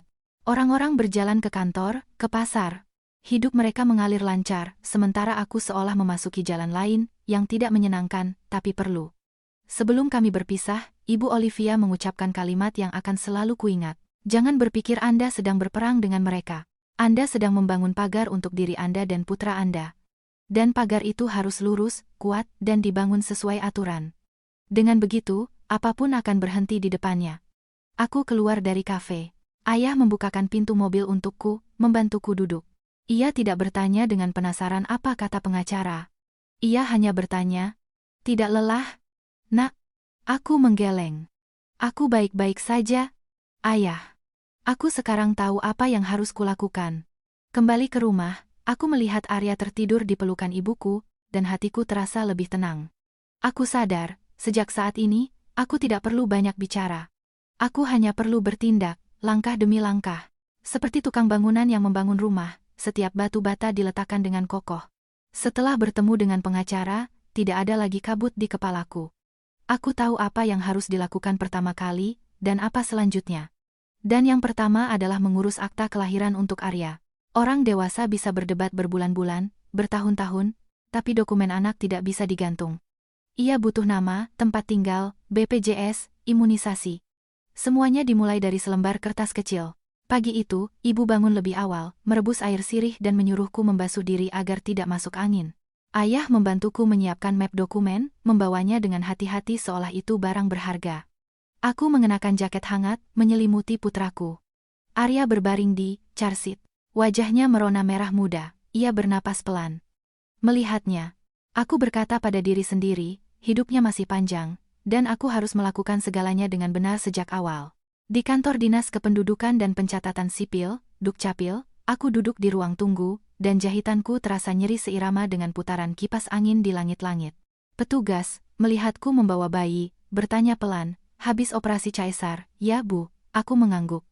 Nada bicaranya yang penuh perhatian, tanpa rasa kasihan, membuatku sedikit rileks. Ia memberiku formulir dan menjelaskan di mana harus mengisinya. Ia berbicara tanpa emosi berlebihan, tapi dengan rasa hormat yang membuatku merasa dihargai, tidak seperti hari di mana aku disebut sumber penyakit. Masalahnya adalah nama keluarga anak. Secara tradisi, anak akan memakai nama ayahnya, tapi tradisi hanya kuat di keluarga yang normal. Aku tidak mau menggunakan nama keluarga sebagai ajang balas dendam, apalagi menjadikan putraku sebagai trofi. Aku hanya ingin ia punya stabilitas, agar hidupnya tidak ditarik ulur oleh keegoisan orang dewasa. Pengacaraku, Ibu Olivia, berkata dengan jelas. Saya bisa menawarkan kesepakatan, jika itu bersifat sukarela dan dibuat sesuai hukum. Kembali ke rumah, aku menulis pesan untuk Bimo. Tanpa basa-basi, tanpa emosi, tanpa menyebut perselingkuhan. Hanya syarat dan tujuan. Bimo, minggu ini aku harus mengurus akta kelahiran Arya agar bisa segera membuat BPJS dan jadwal imunisasi. Aku menawarkanmu untuk menandatangani surat persetujuan agar anak memakai nama keluargaku dan terdaftar di alamat orang tuaku demi stabilitasnya. Sebagai gantinya, aku akan menyelesaikan semua masalah secara hukum, tanpa melibatkan kerabat atau membuat keributan. Jika kamu setuju, kita bertemu di kantor Dukcapil pada hari dan jam yang ditentukan untuk pengesahan. Setelah mengirimnya, aku meletakkan ponsel. Ibuku menatapku dengan cemas, kamu pikir dia akan setuju? Aku tersenyum kecut. Kalau dia tidak setuju, kita tetap akan menempuh jalan kita sendiri, Bu. Aku hanya memberinya kesempatan untuk bersikap layaknya manusia. Bimo membalas hampir 1 jam kemudian, pesannya singkat, dan dari kata pertamanya tercium aroma harga diri yang terluka. Jangan mengada-ada. Dia anakku, aku membacanya dan membalas dengan satu kalimat, dia anakmu. Maka jadilah ayahnya dan berikan tanda tanganmu, di seberang sana hening. Aku tidak mendesaknya, tidak meneleponnya. Aku belajar untuk tidak mengejar seseorang yang telah berpaling. Menjelang malam, Bimo menelepon sendiri. Suaranya lebih pelan, tidak sekasar tadi, tapi masih terdengar tegas. Ratna, kenapa kamu mau anak ini pakai nama keluargamu? Aku menjawab dengan tenang, demi stabilitas dokumen dan hidupnya. Aku tinggal di rumah orang tuaku. Aku yang merawatnya. Aku yang mengurus semua dokumennya. Aku tidak mau setiap kali harus membawanya imunisasi atau ke dokter, aku harus meminta tanda tanganmu. Sementara kamu, kadang muncul, kadang menghilang sesukamu. Bimo tertawa sinis. Pandai sekali kamu bicara. Tapi kalau dia pakai nama keluarga ibunya, nanti orang-orang akan menertawakannya. Aku menghela napas. Orang lain tidak akan membesarkan anakku, Bimo. Omongan orang itu seperti angin di ladang. Angin bertiup, tapi padi tetap tumbuh. Mungkin kalimat itu menyinggung harga dirinya. Ia terdiam beberapa detik, lalu berkata lebih pelan, baiklah, aku akan tanda tangan. Tapi kamu harus janji tidak akan mempermalukanku. Aku langsung menjawab, aku tidak mempermalukan siapapun. Aku hanya butuh dokumen untuk anak ini. Surat persetujuan yang ditandatangani di Dukcapil itu bersifat sukarela. Petugas akan menjelaskan semuanya. Jika setuju, kita bertemu besok. Keesokan harinya, Bimo datang. Ia mengenakan kemeja putih, terlihat rapi seolah mencoba menyelamatkan citranya, tapi matanya terlihat lelah. Lelah seperti orang yang terus-menerus tegang dan takut terbongkar. Ayahku tidak berbicara dengannya. Ia hanya ikut mengantarku untuk mendampingi, berdiri beberapa langkah di belakang. Ibuku dengan Arya di pelukan duduk di ruang tunggu, tidak berkata apa-apa. Petugas Dukcapil membacakan isi surat persetujuan dengan suara keras dan jelas. Ia bertanya kepada Bimo, apakah Anda menandatangani ini secara sukarela? Anda paham bahwa persetujuan ini menyangkut nama keluarga dan alamat tinggal anak, dan tidak menghilangkan kewajiban Anda sebagai ayah serta kewajiban membayar tunjangan jika ada putusan pengadilan? Bimo sedikit memucat. Ia mengambil pena dan menandatangani.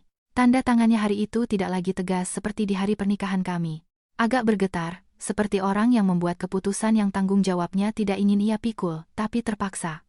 Ketika stempel merah dibubuhkan di atas kertas itu, aku menatap dokumen itu, dan hatiku terasa ringan sekaligus sakit. Ringan karena putraku kini punya jalan yang jelas. Sakit karena ternyata, untuk membuat seorang pria menjadi ayah di atas kertas, aku harus membayarnya dengan sebuah pernikahan. Keluar dari kantor Dukcapil, Bimo berjalan cepat, menghindari tatapan putranya. Aku tidak memanggilnya atau menghentikannya. Aku hanya membungkuk, membenarkan selimut Arya, dan masuk ke dalam mobil ayah. Belum sampai kami di rumah, ponselku mulai berdering tanpa henti. Bu Sumarni yang menelepon. Aku tidak menjawab. Kemudian ia mulai mengirim pesan, kata-katanya seperti batu yang dilempar, kamu merampas nama keluarga cucuku, tidak punya hati nurani. Jangan pikir karena kamu punya sedikit uang, kamu bisa melakukan apa saja. Aku membacanya, dan hatiku mengeras. Aku tidak lagi merasa sakit seperti dulu. Aku merasa kasihan pada wanita ini, yang mencintai cucunya bukan dengan hati, tapi dengan nama keluarga, demi menjaga citra. Aku baru saja akan mematikan ponsel ketika masuk satu pesan lagi dari Pak Hartono. Hanya beberapa kata. Jika yang kamu lakukan itu benar, teruskan saja. Jaga kesehatan, jangan berdebat. Aku menatap layar lama sekali. Aku tidak berharap ia akan membelaku atau melawan istrinya.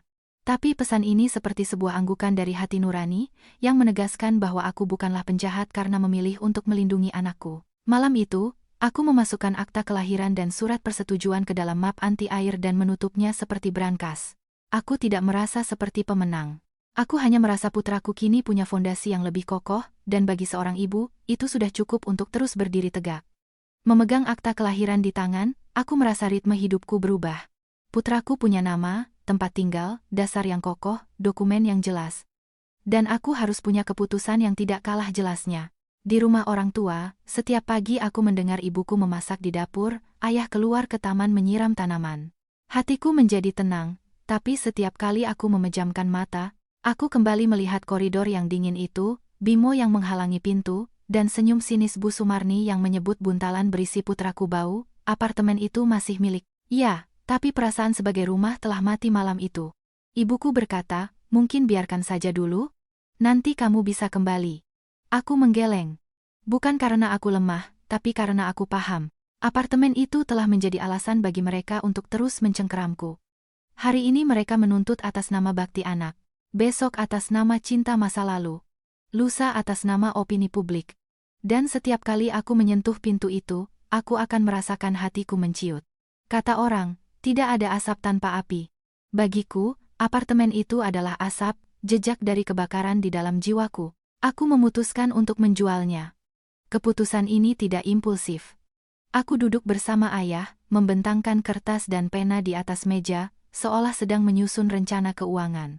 Aku menetapkan 3 tujuan yang jelas. Pertama, mengakhiri hubungan dengan tempat tinggal lama untuk menghindari gangguan. Kedua, menciptakan modal bersih untuk membesarkan putraku dan untuk biaya tak terduga. Ketiga, memulai usaha sendiri yang sesuai dengan profesiku. Ayah, setelah mendengarkan, hanya mengangguk dan bertanya, kamu sudah memikirkannya baik-baik? Aku menjawab, sudah, ayah. Aku menjualnya bukan karena marah. Aku menjualnya karena aku butuh ketenangan. Aku menelepon seorang agen properti, Marina, yang pernah kukenal di salah satu proyek renovasi interior. Marina sekitar 10 tahun lebih tua dariku. Bicaranya lugas, tapi tidak kasar. Setelah mendengarkanku, ia hanya mengajukan 2 pertanyaan. Sertifikat hak milik atas nama Anda, dan sekarang ada yang tinggal di apartemen itu? Aku menjawab bahwa aku adalah pemiliknya, apartemen itu kosong karena aku tinggal di rumah orang tua, dan Bimo serta Bu Sumarni telah mengambil barang-barang mereka sesuai berita acara. Marina bergumam dan langsung menasihati, justru karena itu, harus bertindak sesuai prosedur. Jangan izinkan siapapun masuk ke apartemen sendirian. Semua kunjungan calon pembeli harus didampingi, atau dengan bantuan dari pihak pengelola. Hari itu juga, Marina mengatur pertemuan denganku di sebuah kafe dekat komplek apartemenku. Kami duduk di meja sudut. Ia membuka laptop dan menunjukkan data transaksi di area itu, menganalisis semuanya dengan cepat dan jelas. Apartemenku berada di lokasi yang bagus. Dengan renovasi baru, harga pasar sedang naik. Jika semuanya dilakukan dengan benar, aku bisa mendapatkan sekitar 4 miliar. Aku mendengarkan angka itu, tidak merasakan kegembiraan seperti memenangkan lotre. Aku hanya merasa itu masuk akal dan cukup agar aku bisa bernapas. Marina berkata, tapi ingat, menjual apartemen bukan hanya soal menunjukkan dokumen. Perlu ada kunjungan, uang tanda jadi, notaris, pajak, serah terima. Kalau ada yang mendesak untuk cepat-cepat, bilang ayo cepat, itu jebakan. Aku lelah, tapi tersenyum tegas. Marina, jangan khawatir. Saya seorang akuntan. Saya benci kata cepat jika tidak ada dokumen pendukungnya. Aku tidak langsung pergi ke apartemen hari itu. Aku memilih waktu pagi, ketika Pak Agus, Satpam, bisa menemaniku. Ini menjadi kebiasaanku demi keamanan. Masuk ke apartemen, aku merasa aneh, seolah berada di rumah orang lain. Aku tidak menyentuh barang-barang, hanya memeriksa apa yang diperlukan untuk penjualan, kondisi apartemen, listrik, air, meteran, kartu garansi peralatan tanam. Aku membuka jendela untuk ventilasi dan berdiri di sana beberapa menit. Mengucapkan selamat tinggal pada sebagian dari hidupku. Burung punya sarang, manusia punya rumah. Tapi jika sarang itu beracun, burung akan terbang pergi. Marina mengambil foto apartemen, memotret dengan pencahayaan yang bagus, tanpa polesan atau efek. Ia berkata, pembeli serius suka kejujuran. Aku mengangguk. Aku juga suka kejujuran, bahkan jika terkadang pahit. Begitu iklan dipasang, telepon mulai berdatangan. Aku dengan cermat menyaring mereka yang berkata, kasih diskon besar, saya langsung ambil. Aku mengabaikannya. Pembeli sungguhan tidak berbicara seperti itu. Pada minggu kedua, datang sepasang suami istri muda, seorang programmer dan seorang guru bersama orang tua mereka. Mereka melihat-lihat dengan perlahan, mengajukan banyak pertanyaan, terutama soal legalitas dan biaya bulanan.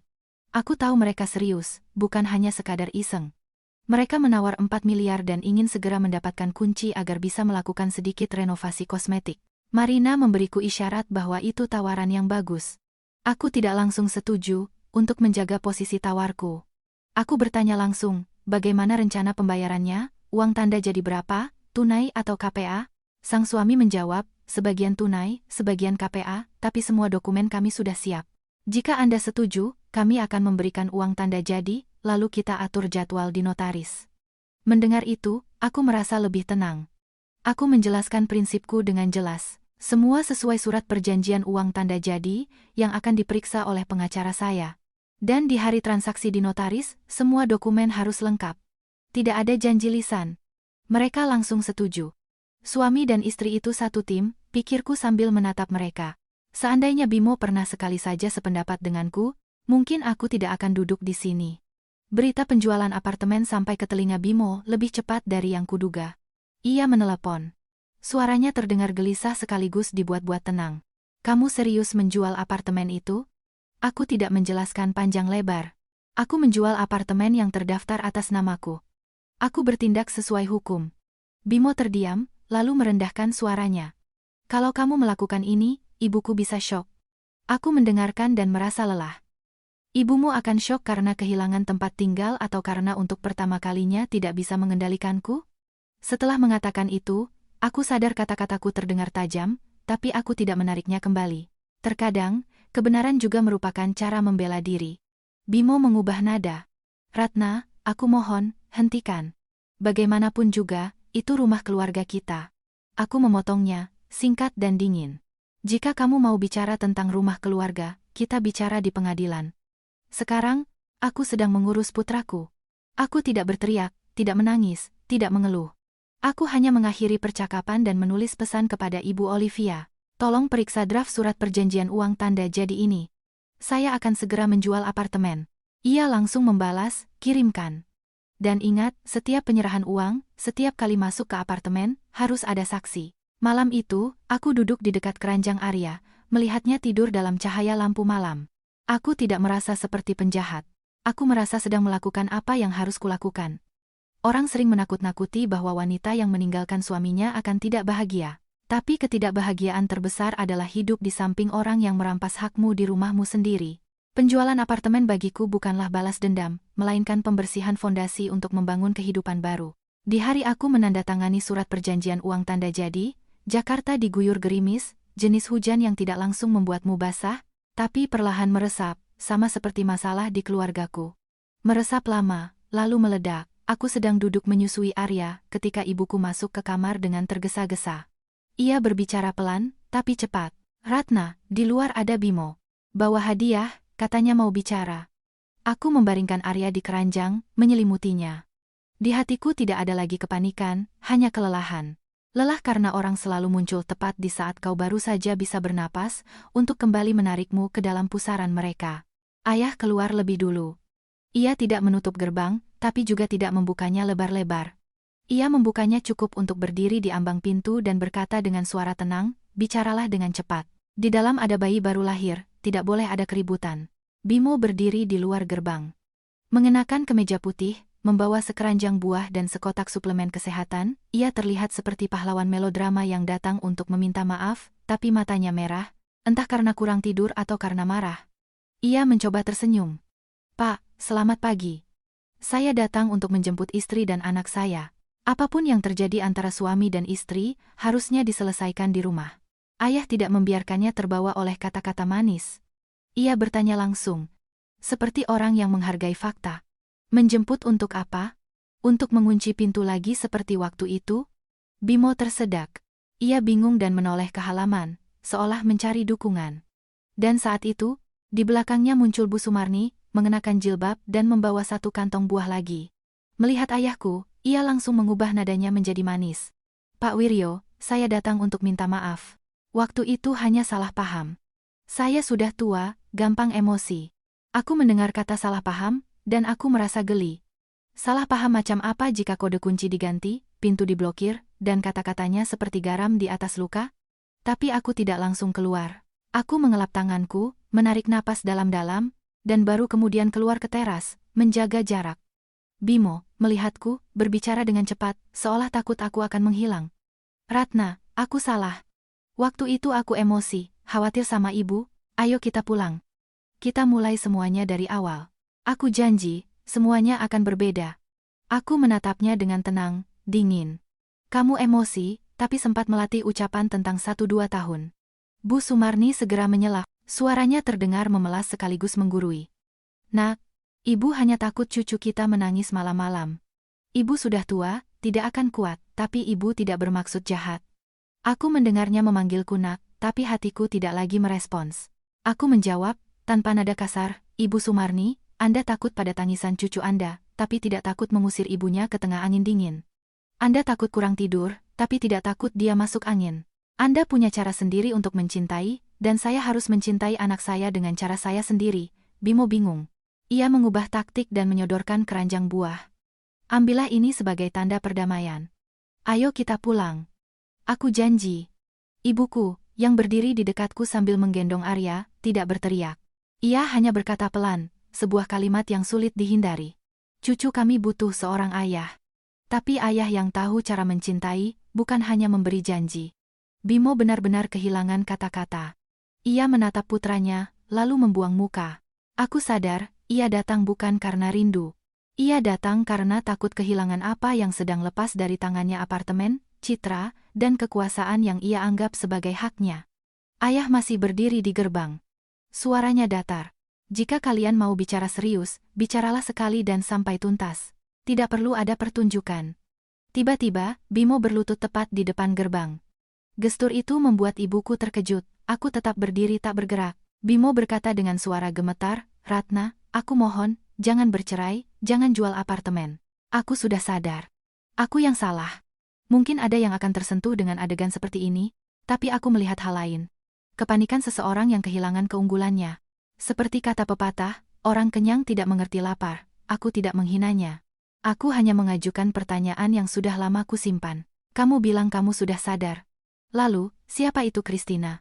Begitu nama itu terucap, Bimo memucat, seolah disiram air es. Bu Sumarni, yang berdiri di sebelahnya, juga membeku dan matanya bergerak gelisah. Bimo bergumam, "Kakakmu salah paham." "Tidak ada." Aku mengangguk, seolah sudah menduganya. Aku masuk ke dalam rumah dan mengambil map tipis berisi dokumen yang sudah kusiapkan. Aku tidak mengeluarkan semua tumpukan kertas. Aku hanya memilih yang diperlukan. Aku meletakkannya di meja kecil dekat gerbang, tempat ayahku berdiri. Ini riwayat pesanan dengan pengiriman ke alamat apartemen. Penerimanya bukan aku. Aku menunjuk salah satu baris. "Ini bukti transfer uang untuk hadiah, tanggalnya sama dengan hari saat kamu bilang pergi ke proyek." Aku membalik halaman. "Dan ini pesanmu kepadaku. Di mana kamu menulis agar aku berhenti, atau aku akan malu," tepat setelah malam di koridor itu. Aku tidak banyak bicara. Aku membiarkan kertas-kertas yang berbicara. Bimo menatap dokumen-dokumen itu dan tubuhnya menegang. Ia ingin merebutnya, tapi ayah dengan lembut menghalangi dengan tangannya. Suaranya menjadi lebih tegas. "Dokumennya ada di sini. Mau lihat, silakan. Jangan disentuh." Bu Sumarni mengubah taktik dan beralih ke moralitas. "Keluarga mana yang tidak punya masalah? Istri yang pintar itu akan bersabar, dan rumah akan damai. Kalau membesar-besarkan skandal, nanti kamu sendiri yang rugi. Aku menatapnya dan berkata perlahan, Ibu Sumarni, bersabar untuk menjaga perdamaian itu satu hal, tapi bersabar untuk diinjak-injak itu hal lain. Saya sudah cukup bersabar, sampai-sampai saya berdiri dengan cucu Anda di luar pintu rumah saya sendiri. Saya tidak akan bersabar seperti itu lagi. Bimo masih berlutut, merendahkan suaranya. Aku bersumpah. Aku akan hentikan semuanya. Aku akan tinggalkan semuanya. Beri aku kesempatan. Aku menjawab langsung, tapi tanpa amarah. Aku memberimu kesempatan saat aku hamil, saat aku di rumah sakit, saat aku berdiri di luar pintu. Kamu tidak memanfaatkannya, dan lututmu sekarang tidak akan mengubah apapun. Ayah mengakhiri semuanya tanpa kata-kata keras, tapi berbobot. Berdirilah. Pria yang berlutut untuk mencari belas kasihan bukanlah pria yang kuat.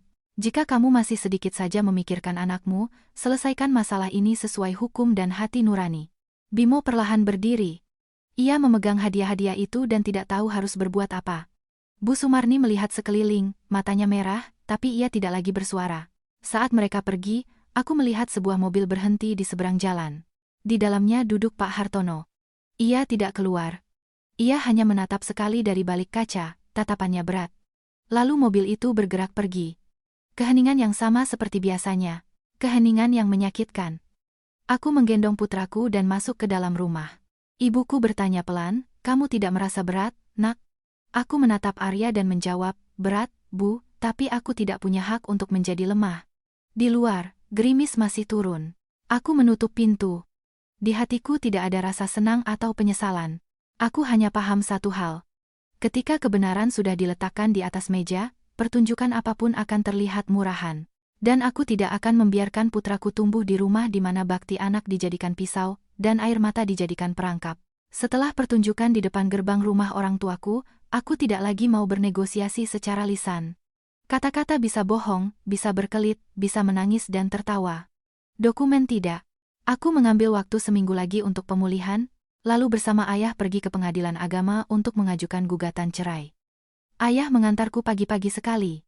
Kemacetan Jakarta di jam sibuk terasa padat, tapi teratur. Seperti itulah yang kuharapkan dari kasusku. Emosi boleh banyak, tapi segalanya harus sesuai urutan. Aku memeluk map berisi dokumen surat gugatan, buku nikah, akta kelahiran Arya, berita acara dari badan pengelola, surat persetujuan nama keluarga dan alamat, serta bukti-bukti lainnya. Bukan setumpuk kertas untuk menghancurkan, tapi cukup agar tidak ada yang bisa mengabaikannya. Petugas yang menerima berkas, melihatku membawa bayi ibu ikut menemaniku untuk membantu bertanya pelan, baru melahirkan, ya, Bu? Aku mengangguk. Nada bicaranya yang penuh perhatian, tanpa rasa kasihan, sedikit menenangkanku. Berkas diterima, dengan pemberitahuan akan ada panggilan untuk mediasi. Aku keluar dari gedung pengadilan. Matahari bersinar pucat, dan hatiku terasa berat seperti membawa batu. Bukan karena takut kalah, tapi karena sakit. Sakit menyadari bahwa tidak ada jalan kembali. Tapi jika sudah terlanjur basah, kenapa harus takut hujan? Aku tidak bisa berdiri di persimpangan dan menunggu keajaiban. Beberapa hari kemudian, kerabat dari pihak suami mulai bergerak. Yang pertama menelepon adalah Bibi Bimo. Ia berbicara dengan sangat manis, merayu, bersimpati sekaligus menceramahi. Ratna, sayang. Pasangan muda mana yang tidak pernah bertengkar? Perempuan memang gampang emosi, laki-laki suka main-main. Kalau kamu membesar-besarkan skandal, kamu sendiri yang akan rugi. Pikirkan anakmu. Aku mendengarkan, dan aku merasa geli. Putraku baru berumur beberapa minggu, dan mereka tidak bertanya apakah ia sehat, tapi hanya peduli apakah aku bersikap benar. Aku menjawab dengan sopan, saya memikirkan anak saya, karena itu saya bertindak sesuai hukum, saya tidak mencemarkan nama baik siapapun. Saya hanya menyelesaikan masalah di jalur hukum. Bibi itu terdiam sejenak, lalu mengubah taktik. Kalau begitu, biarkan aku bicara dengan orang tuamu. Aku menatap ayah, yang sedang membaca koran, dan menyerahkan telepon padanya. Ayah. Setelah mendengarkan, hanya berkata satu kalimat dengan suara datar, seolah membubuhkan stempel. Ini urusan Ratna. Keluarga kami tidak akan ikut campur, jika dipanggil ke pengadilan, kami akan bertindak. Tolong jangan menelepon lagi. Sejak hari itu, rumah orang tuaku menjadi tenang. Bukan karena mereka berhenti ingin menekan, tapi karena mereka sadar, ayahku tidak bisa diluluhkan dengan kata-kata manis. Di hari mediasi, aku datang bersama pengacaraku, Ibu Olivia. Ia mengenakan setelan kerja yang sederhana. Rambutnya disanggul rapi. Bimo datang sendirian. Ia menatapku dengan pandangan yang bercampur antara sakit hati dan amarah, seolah akulah yang menghancurkan hidupnya. Di belakangnya, Bu Sumarni mengikuti. Tentu saja ia tidak diizinkan masuk ke ruang mediasi, tapi ia berdiri di koridor dan bergumam, agar semua orang tahu betapa ia menderita. Mediator bertanya apakah kedua belah pihak melihat kemungkinan untuk berdamai. Bimo berbicara lebih dulu, sesuai skenario yang sudah dihafal. Kami hanya punya sedikit perselisihan. Istri saya mudah emosi, mendengar omongan orang, salah paham. Saya masih ingin mempertahankan keluarga. Aku mendengar kata salah paham, dan dadaku terasa sesak. Jika ini salah paham, kenapa harus mengganti kode kunci? Kenapa harus berdiri menghalangi pintu? Kenapa harus bicara tentang 1-2 tahun? Tapi aku tidak berdebat. Aku menatap Ibu Olivia, dan ia mengangguk ringan, memberi isyarat bahwa ia yang akan berbicara. Pengacaraku menjelaskan semuanya dengan singkat, tanpa bumbu. Hubungan pernikahan berada dalam krisis yang mendalam. Terdapat berita acara yang membuktikan adanya penghalangan akses ke tempat tinggal. Insiden ini terjadi tepat setelah operasi caesar, yang membahayakan hak dan keselamatan bayi yang baru lahir. Pada saat yang tepat, ia menunjukkan berita acara dari badan pengelola. Mediator, setelah mempelajarinya, mengangguk dan bertanya kepada Bimo, bagaimana Anda menjelaskan fakta bahwa Anda berdiri dan tidak mengizinkan pemilik sah masuk ke apartemennya? Bimo memucat. Ia mulai membela diri. Saya hanya menyarankannya untuk pergi ke rumah orang tuanya. Ibu saya sakit. Ibu Olivia segera bertanya, dengan nada yang sama sopannya, sakit apa? Apakah ada rekam medisnya? Dan mengapa saran Anda disertai dengan syarat 1-2 tahun? Bimo terdiam. Mediator menatapnya lurus. Jawab sesuai fakta. Bimo menjadi marah dan menoleh ke arahku. Ratna, jangan menekanku. Kamu mau mempermalukanku? Kali ini, aku menjawab, tidak menghindar. Aku tidak mempermalukanmu. Kamu sendiri yang memilih untuk berdiri menghalangi pintu. Satu kalimat, dan ruangan itu menjadi hening. Aku bisa mendengar dengan jelas suara pena mediator yang diletakkan di atas meja. Kata orang, kebenaran tidak takut pengadilan. Aku tidak tahu seberapa benarnya aku, tapi aku tahu aku tidak berbohong. Mengenai anak, Bimo menuntut hak asuh bersama atau setidaknya agar anak bisa menghabiskan akhir pekan bersamanya. Ibu Olivia bertanya, apakah Anda punya tempat tinggal yang stabil? Siapa yang akan merawat bayi? Bagus. Bagaimana jadwal kerja Anda? Bimo menjawab bahwa ia bekerja di proyek konstruksi, jadwalnya tidak menentu. Ia sendiri yang menjawab untukku. Bayi yang baru lahir butuh perawatan konstan, bukan kunjungan saat ayahnya punya waktu luang. Aku menjelaskan posisiku, penghasilan stabil, bantuan dari orang tuaku, anak terdaftar di alamat mereka. Kondisi hidupnya baik. Aku tidak menyerang, aku hanya menyajikan fakta tentang kemampuanku yang nyata untuk merawat putraku. Mediator menyatakan bahwa mediasi gagal, dan kasus dilimpahkan ke persidangan. Beberapa hari berikutnya, Bimo mengubah taktik. Ia mengirimiku pesan, nadanya setengah mengancam, setengah memohon. Kalau kamu mau mengasuh anak, aku setuju, tapi kamu harus izinkan ibuku bertemu cucunya. Aku menjawab singkat dan jelas, jadwal pertemuan dengan anak akan ditentukan oleh pengadilan dengan mempertimbangkan keselamatannya. Saya tidak melarang, tapi saya tidak akan membiarkan siapapun mengambilnya secara sepihak. Bu Sumarni menelepon ibuku, berbicara dengan suara tertahan. Bu Laras, izinkan saya melihat cucu saya sebentar saja. Ibuku menjawab dengan sangat lembut, tapi tegas. Jika ibu ingin menjenguk cucu, silakan atur jadwal terlebih dahulu dengan disaksikan. Jangan membuat Ratna lelah. Ibuku tidak melarangnya menjadi nenek, ia melarangnya membuat keributan. Di hari persidangan, aku duduk di luar ruang sidang, dan tanganku sedingin es. Bukan karena takut kalah, tapi karena takut menyerah pada kelemahan. Tapi kemudian aku menoleh. Arya tertidur pulas di pelukan ibuku. Aku berkata pada diri sendiri, jika kau mencintai anakmu, berjuanglah sampai akhir. Aku tidak akan memilih sesuatu yang tidak akan melindunginya. Sidang berjalan sesuai prosedur. Hakim mengakui bahwa apartemen adalah milik pribadiku, diperoleh sebelum menikah. Penjualannya dilakukan sesuai hukum, tanpa indikasi menyembunyikan harta bersama, karena memang bukan harta bersama. Bimo tidak bisa memberikan bukti tandingan apapun, hanya mengatakan bahwa kami tinggal di sana bertahun-tahun, tapi tinggal bersama tidak mengubah status kepemilikan. Mengenai hak asuh anak, pengadilan, berdasarkan kepentingan terbaik anak, menetapkannya bersamaku. Bimo diwajibkan membayar tunjangan sesuai dengan penghasilan dan kemampuannya, serta diberikan hak untuk bertemu dengan putranya sesuai jadwal yang ditetapkan. Tidak ada yang boleh menghalangi, tapi penyalahgunaan hak dengan menciptakan ketidakstabilan bagi anak juga dilarang. Mendengar putusan itu, aku tidak menangis. Aku hanya menghela napas, seperti orang yang membawa karung berat menyeberangi jembatan dan akhirnya bisa meletakkannya. Aku keluar dari gedung pengadilan. Angin bertiup di tangga. Aku merasa seperti diriku yang dulu, tapi lebih ringan. Bukan ringan karena ada yang kalah, tapi ringan karena sejak hari ini, tidak ada lagi ketidakpastian. Dalam hidupku dan hidup putraku, telah ada batasan yang jelas. Setelah pengadilan, aku tidak merasakan kelegaan seperti di film-film. Aku hanya sadar bahwa lembaran baru dalam hidupku telah dimulai. Lembaran yang harus kutulis sendiri, tidak ada yang akan menulisnya untukku. Arya saat itu baru berumur beberapa bulan. Ia masih sering terbangun di malam hari. Aku akan memeluknya, menghirup aroma susu di pakaiannya, dan berkata pada diri sendiri, mulai hari ini, aku tidak akan bertanya mengapa orang berbuat jahat.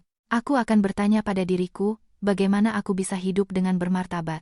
Uang dari penjualan apartemen sudah ada di rekeningku. Aku melakukan persis seperti yang kurencanakan bersama ayah.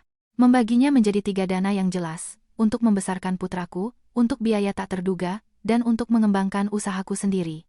Ayah, sambil tersenyum, berkata, caramu membaginya seperti pos-pos akuntansi. Aku menjawab, iya, aku paling takut dengan kebingungan. Kebingungan itu berarti kehilangan kendali. Ibuku, mendengar itu, menasihati dengan penuh kasih, yang penting jangan lupa makan dan tidur. Tapi aku tahu, makan dan tidur itu untuk tubuh, sedangkan hidup harus dibangun di atas disiplin. Aku memutuskan untuk membuka toko kecil untuk para ibu dan bayi. Bukan karena sedang tren, tapi karena aku memahami kebutuhan nyata mereka. Aku pernah bekerja di jaringan bahan bangunan. Aku tahu cara mengelola pasokan, inventaris, dan piutang. Beralih ke produk bayi, meskipun dalam skala lebih kecil, menuntut sistem yang sama. Aku menyewa sebuah ruko kecil di area padat penduduk, membuat papan nama yang sederhana dan tidak mencolok. Produk-produk kupilih dengan cermat, memprioritaskan pemasok terpercaya yang punya dokumen lengkap. Ada yang menawariku untuk menjual barang selundupan, katanya untungnya lebih besar, aku hanya tersenyum. Keuntungan besar dengan risiko tinggi bukan untukku. Apa yang dimiliki seorang ibu yang sedang membesarkan anak selain kepastian akan hari esok? Pada hari-hari pertama, aku begitu sibuk sampai tidak sempat memikirkan masa lalu. Pagi hari menyusui putraku, lalu menerima barang, malam hari memproses pesanan online. Ibuku merawat Arya, kadang membawanya jalan-jalan sambil menyanyikan lagu Nina Bobo lama. Mendengarnya, aku merasa kembali ke tempatku seharusnya. Sebagai seorang anak di rumah orang tuanya, bukan sebagai menantu di rumah orang lain. Sebaliknya, hidup Bimo justru berantakan. Ia terbiasa dihormati di proyek sebagai mandor. Tapi ketika berita perceraian menyebar, beberapa rekan bisnis mulai menjauhinya. Tidak ada yang mengatakan secara langsung, hanya saja panggilan telepon semakin jarang, proyek semakin sedikit. Ia beberapa kali mengirimiku pesan, kadang mengeluh, kadang menyalahkan. Gara-gara kamu, aku kehilangan segalanya, aku membacanya dan diam, aku tidak menghancurkannya. Ia sendiri yang kehilangan segalanya saat memilih sikap seperti itu terhadap kami. Bu Sumarni pindah dari apartemen yang luas ke kamar kontrakan yang sempit. Aku dengar dari mantan tetangga bahwa ia sering berdiri di koridor umum dan mengeluh, dulu aku tinggal di apartemen baru. Lalu ia masuk ke kamarnya dan memarahi Bimo. Aku tidak menemui mereka, aku tidak tertarik. Perlakukan orang lain sebagaimana kau ingin diperlakukan. Tapi simpati tidak berarti harus kembali dan bersabar lagi. Aku ingat betul bagaimana buntalan berisi putraku disebut bau. Cukup ingat untuk tidak menunjukkan kelemahan di tempat yang salah. Lalu muncullah Christina, bukan lagi sebagai nama misterius di bukti pembayaran dan pesan. Suatu hari, saat aku mengantar pesanan ke sebuah gedung perkantoran, aku melihatnya di lobi. Dengan rambut tertata, lipstik merah menyala, ia tertawa riang dengan seorang pria. Melihatku, ia terkejut sejenak, lalu tersenyum dengan sangat palsu. Ratna, lama tidak bertemu. Aku membeku. Aku tidak berteriak atau menyerangnya. Aku hanya merasa lelah dengan orang-orang yang menjadikan perasaan orang lain sebagai hiburan. Aku menjawab dengan sopan, "Selamat siang." Ia tertawa seolah kami teman dekat. "Jangan salah paham, ya. Aku tidak bermaksud ikut campur dalam hubunganmu dengan Bimo." Aku menatap lurus ke matanya dan berkata pelan, tapi tegas. "Jika Anda tidak mau ikut campur, Anda tidak akan ada dalam cerita ini." Senyum di wajah Christina membeku. Ia mencoba membantah, tapi kemudian pergi begitu saja. Aku tidak mengejarnya. Aku duduk di mobil dan berpikir, apa yang kau tanam, itu yang kau tuai. Cepat atau lambat, mereka akan menuai hasil perbuatan mereka sendiri. Aku tidak perlu mengotori tanganku. Beberapa waktu kemudian, aku mendengar bahwa Bimo terpaksa bekerja sebagai kurir untuk mendapatkan uang tunai. Ia tidak lagi punya mobil bagus dan kemeja kerja yang bersih. Ia mulai hidup dari hari ke hari. Bu Sumarni, sebaliknya, semakin bergantung padanya dan terus-menerus menyalahkannya. Lingkaran setan itu menjerat mereka, sama seperti dulu mereka menjeratku dalam lingkaran bernama kewajiban menantu. Aku tidak merasa senang, aku diam-diam bekerja. Setiap malam, setelah selesai dengan pesanan, aku membuka buku catatan, mencatat pendapatan dan pengeluaran, sisa stok, bahkan jadwal imunisasi putraku. Arya tumbuh setiap minggunya. Pipinya semakin tembam, matanya semakin jernih. Setiap kali ia tersenyum, aku tahu keputusanku benar. Suatu hari, ayah, melihatku memeriksa barang hingga larut malam, berkata pelan, "Berat ya, nak?" Aku tersenyum dan menjawab tulus, "Berat, tapi tidak memalukan, ayah. Aku mencari nafkah untuk hidupku sendiri." Ayah terdiam dan mengangguk. Anggukan itu lebih berharga bagiku daripada semua penghiburan, karena itu menegaskan apa yang telah kupelajari setelah badai. Seorang wanita tidak perlu membalas dengan kata-kata kasar. Ia hanya perlu hidup dengan bermartabat, dengan percaya diri, dan hidup akan menempatkan segalanya pada tempatnya. Sejak aku membuka toko, aku begitu sibuk sampai terkadang lupa melihat kalender. Tapi hidup, seperti yang kita tahu, penuh ironi. Semakin kau sibuk dan ingin hidup tenang, semakin gigih masa lalu mengetuk pintumu. Seperti angin yang menyelinap masuk melalui celah yang lupa kau tutup. Suatu hari di akhir pekan, saat aku sedang menghitung sisa stok susu formula, teleponku berdering. Nomor tak dikenal. Aku ingin menolaknya. Tapi pelanggan sering menelepon dari nomor baru, jadi aku menjawabnya. Di seberang sana, terdengar suara pria yang serak dan tergesa-gesa. "Ini Ibu Ratna? Saya teman Bimo." Aku membeku sejenak. "Anda salah sambung," jawabku dengan tegas.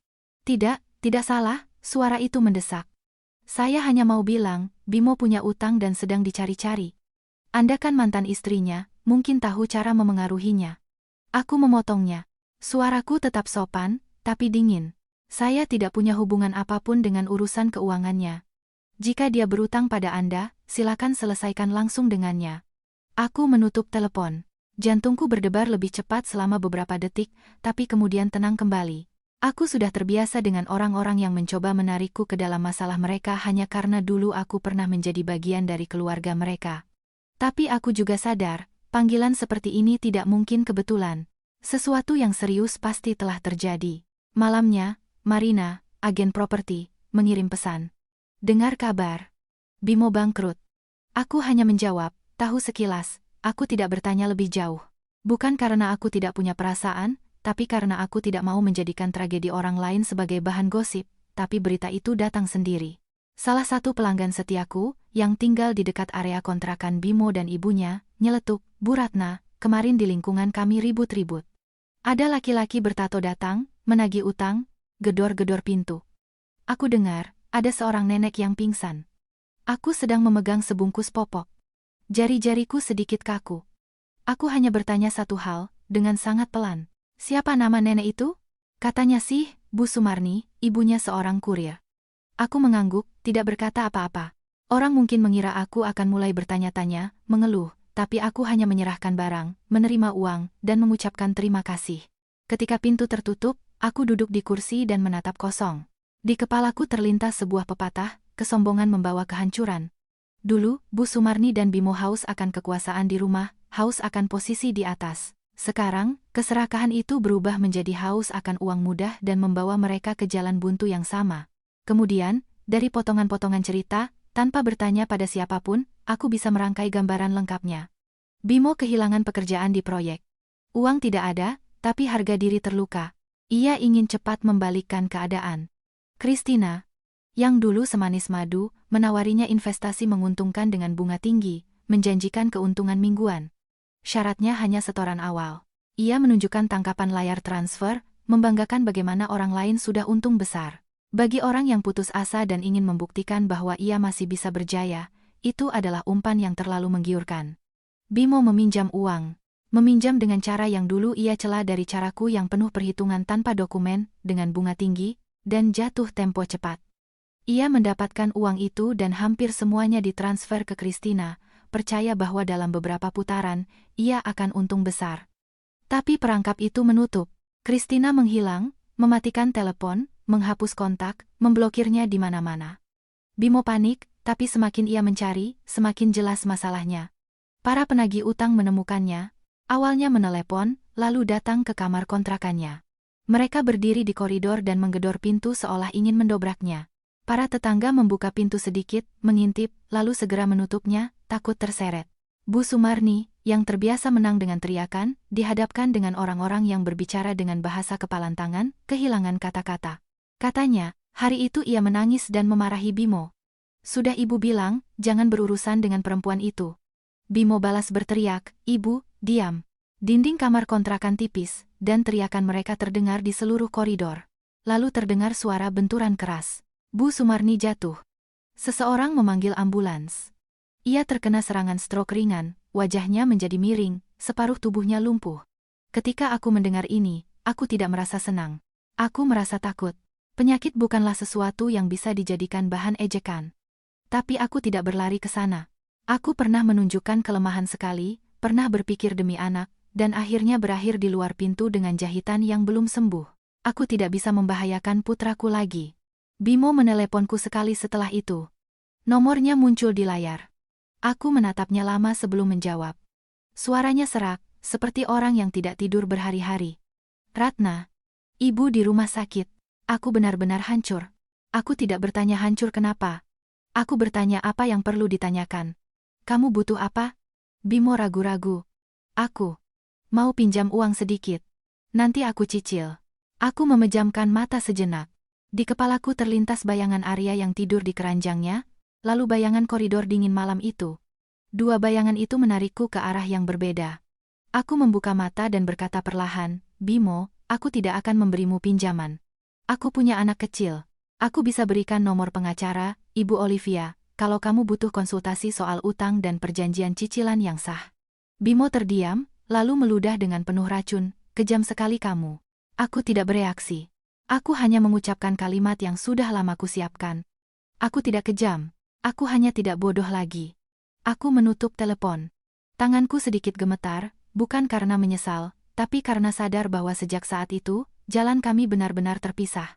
Kata orang, darah lebih kental dari air, tapi antara aku dan Bimo, yang tersisa hanyalah kewajiban terhadap putra kami sesuai putusan pengadilan. Tidak ada lagi yang namanya sandaran. Malam itu aku pulang ke rumah, menggendong Arya, dan mencium pipinya. Ia tertawa dan melambaikan tangannya, mencoba menangkap cahaya lampu. Dalam hati aku berkata, nak, hidup ini terkadang dingin, tapi ibu tidak akan pernah lagi membiarkanmu berdiri di luar pintu rumahmu sendiri. Setahun berlalu. Musim semi datang lebih awal di Jakarta. Cuaca tidak lagi sedingin dan basah seperti hari saat aku pulang dari rumah sakit. Tapi di embusan angin masih terasa sisa-sisa dingin, seperti kenangan yang seolah terlupakan, tapi terkadang, jika tersentuh, membuatmu bergidik. Aryaku sudah bisa berdiri sambil berpegangan, dan setiap kali melihatku, ia akan merentangkan tangannya dengan gembira. Aku sibuk dengan toko, dengan anak, tapi kesibukan ini terasa tenang. Malam-malam masih terasa panjang karena ia sering terbangun, tapi di hatiku tidak ada lagi perasaan dikejar-kejar, ditekan. Kata orang, setiap orang punya jalurnya sendiri. Aku percaya, jalurku dan putraku telah berubah. Di hari ulang tahunnya yang pertama, aku tidak menggelar pesta meriah. Aku hanya membawanya ke mall terdekat, membelikannya sepatu mungil, jaket baru, dan mampir ke food court untuk makan semangkuk ramen, sekadar mengenang masa muda. Ibuku berkata, ulang tahun pertama anak, ibunya harus bahagia agar energinya menular. Aku tersenyum, iya. Bahagia secukupnya, Bu. Terlalu bahagia juga bisa lelah. Ayah ikut bersama kami. Ia tidak menggendong cucunya lama-lama, takut jatuh, tapi ia berjalan di samping dan sesekali membantuku mendorong kereta bayi. Ibu menggendong Arya dan membuatnya tertawa. Aku melihat pemandangan itu, dan hatiku terasa hangat. Beberapa kebahagiaan tidak butuh kemewahan. Hanya butuh orang yang tepat di tempat yang tepat.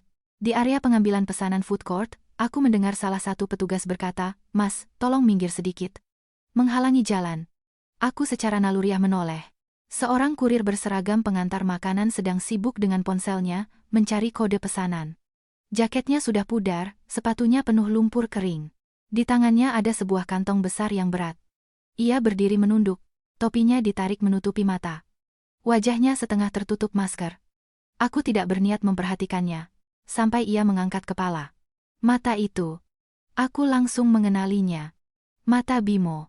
Sejenak aku membeku, bukan karena masih cinta. Bukan pula karena senang melihatnya menderita, tapi karena perasaan bahwa hidup telah menempatkan segalanya pada tempatnya dengan begitu presisi. Setahun yang lalu, aku berdiri dengan anakku di luar pintu rumahku, sementara dia di ambang pintu, seperti seorang tuan. Setahun kemudian, ia berdiri di sini, di tengah keramaian, dan diminta minggir agar tidak menghalangi. Bimo juga mengenaliku. Aku melihat bagaimana ia terpaku, seolah ada yang menariknya dari belakang. Tangannya membeku, ponselnya hampir jatuh. Tatapannya berkeliling dan berhenti pada Arya. Putraku saat itu sedang memeluk leher ibuku dan menatap sekeliling dengan penasaran. Mendengar suara-suara, ia menoleh dan menatap Bimo seperti orang asing. Tidak ada pengenalan, hanya tatapan penasaran seorang anak pada wajah orang lain. Bimo melangkah maju, lalu berhenti. Ia menatap pakaiannya yang kotor, menatapku yang berpakaian rapi, lalu kembali menatap putranya. Langkah mundurnya itu bukan karena sopan santun, tapi karena malu. Harga diri seorang pria terkadang lebih berat daripada kantong yang ia bawa. Ibuku, melihatku membeku, bertanya pelan, "Ada apa nak?" Aku tidak langsung menjawab. Aku hanya mengambil Arya dari pelukannya. Putraku memeluk leherku erat dan tertawa, tidak tahu bahwa di depannya berdiri seorang pria yang mungkin hatinya sedang hancur. Aku memeluknya, merasakan kehangatannya, dan sadar bahwa di kepalaku semuanya sudah jernih. Bimo menggerakkan bibirnya. Aku mendengarnya berbisik, nyaris tak terdengar, "Ratna." Hanya satu kata. Jika ini adalah aku setahun yang lalu, mungkin aku akan gemetar, menangis, ingin bertanya, "Bagaimana bisa kau lakukan itu?" Tapi diriku yang sekarang tidak lagi butuh jawaban. Semua jawaban yang kubutuhkan telah ia berikan malam itu di depan pintu yang terkunci. Aku menatap Bimo sekali, tanpa menghakimi, tanpa merendahkan. Hanya seperti menatap seseorang yang pernah dekat, tapi kini telah menjadi asing. Aku tidak mengatakan apa-apa. Petugas keamanan kembali menegur Bimo, kali ini lebih keras. "Kurir, tolong minggir. Pelanggan mau lewat." Bimo tersentak, bergegas minggir dan bergumam, "Iya, maaf." Ia meminta maaf kepada petugas keamanan, tapi tidak berani meminta maaf kepadaku. Dan aku sadar, baginya, meminta maaf kepadaku lebih sulit daripada meminta maaf kepada seluruh dunia, karena itu berarti mengakui bahwa ia memang salah. Benar-benar telah berbuat jahat, aku berjalan melewatinya dengan putraku di pelukan. Jarak kami hanya beberapa sentimeter. Aku bisa mendengar napasnya yang berat, suara gemerisik kantongnya. Ia berdiri di sana, sedikit membungkuk, seolah memikul seluruh beban hidupnya yang gagal. Setelah berjalan beberapa langkah, aku tidak menoleh ke belakang. Aku tidak perlu. Putraku tertawa riang dan menepuk bahuku. Aku merasa begitu ringan, seolah baru saja melepaskan batu yang kupikul selama setahun. Bukan karena aku menang, tapi karena aku berhasil melaluinya. Di dalam mobil dalam perjalanan pulang, ibuku, sambil menatap Arya, berkata dengan ceria, "Cucu kita hari ini puas jalan-jalan, senyum terus." Ayah menatapku dari kaca spion dan bertanya pelan, "Semua baik-baik saja, nak?" Aku mengangguk. "Ya, ayah. Aku benar-benar baik-baik saja." Dan inilah yang kupahami setelah semua yang kualami. Dalam hidup, ada saatnya kita harus bersabar untuk menjaga perdamaian. Tapi bersabar bukan berarti melepaskan hak kita untuk hidup dengan layak. Ketika seorang wanita diusir dari rumahnya sendiri di saat paling rapuh, yang harus ia lakukan bukanlah berteriak karena sakit hati, tapi berdiri dan bertindak sesuai hukum, sesuai dokumen, di jalan yang benar. Kata orang, kebaikan akan menang. Itu benar. Tapi kebaikan harus disertai dengan akal. Akal untuk tidak menyerahkan hidupmu ke tangan orang lain.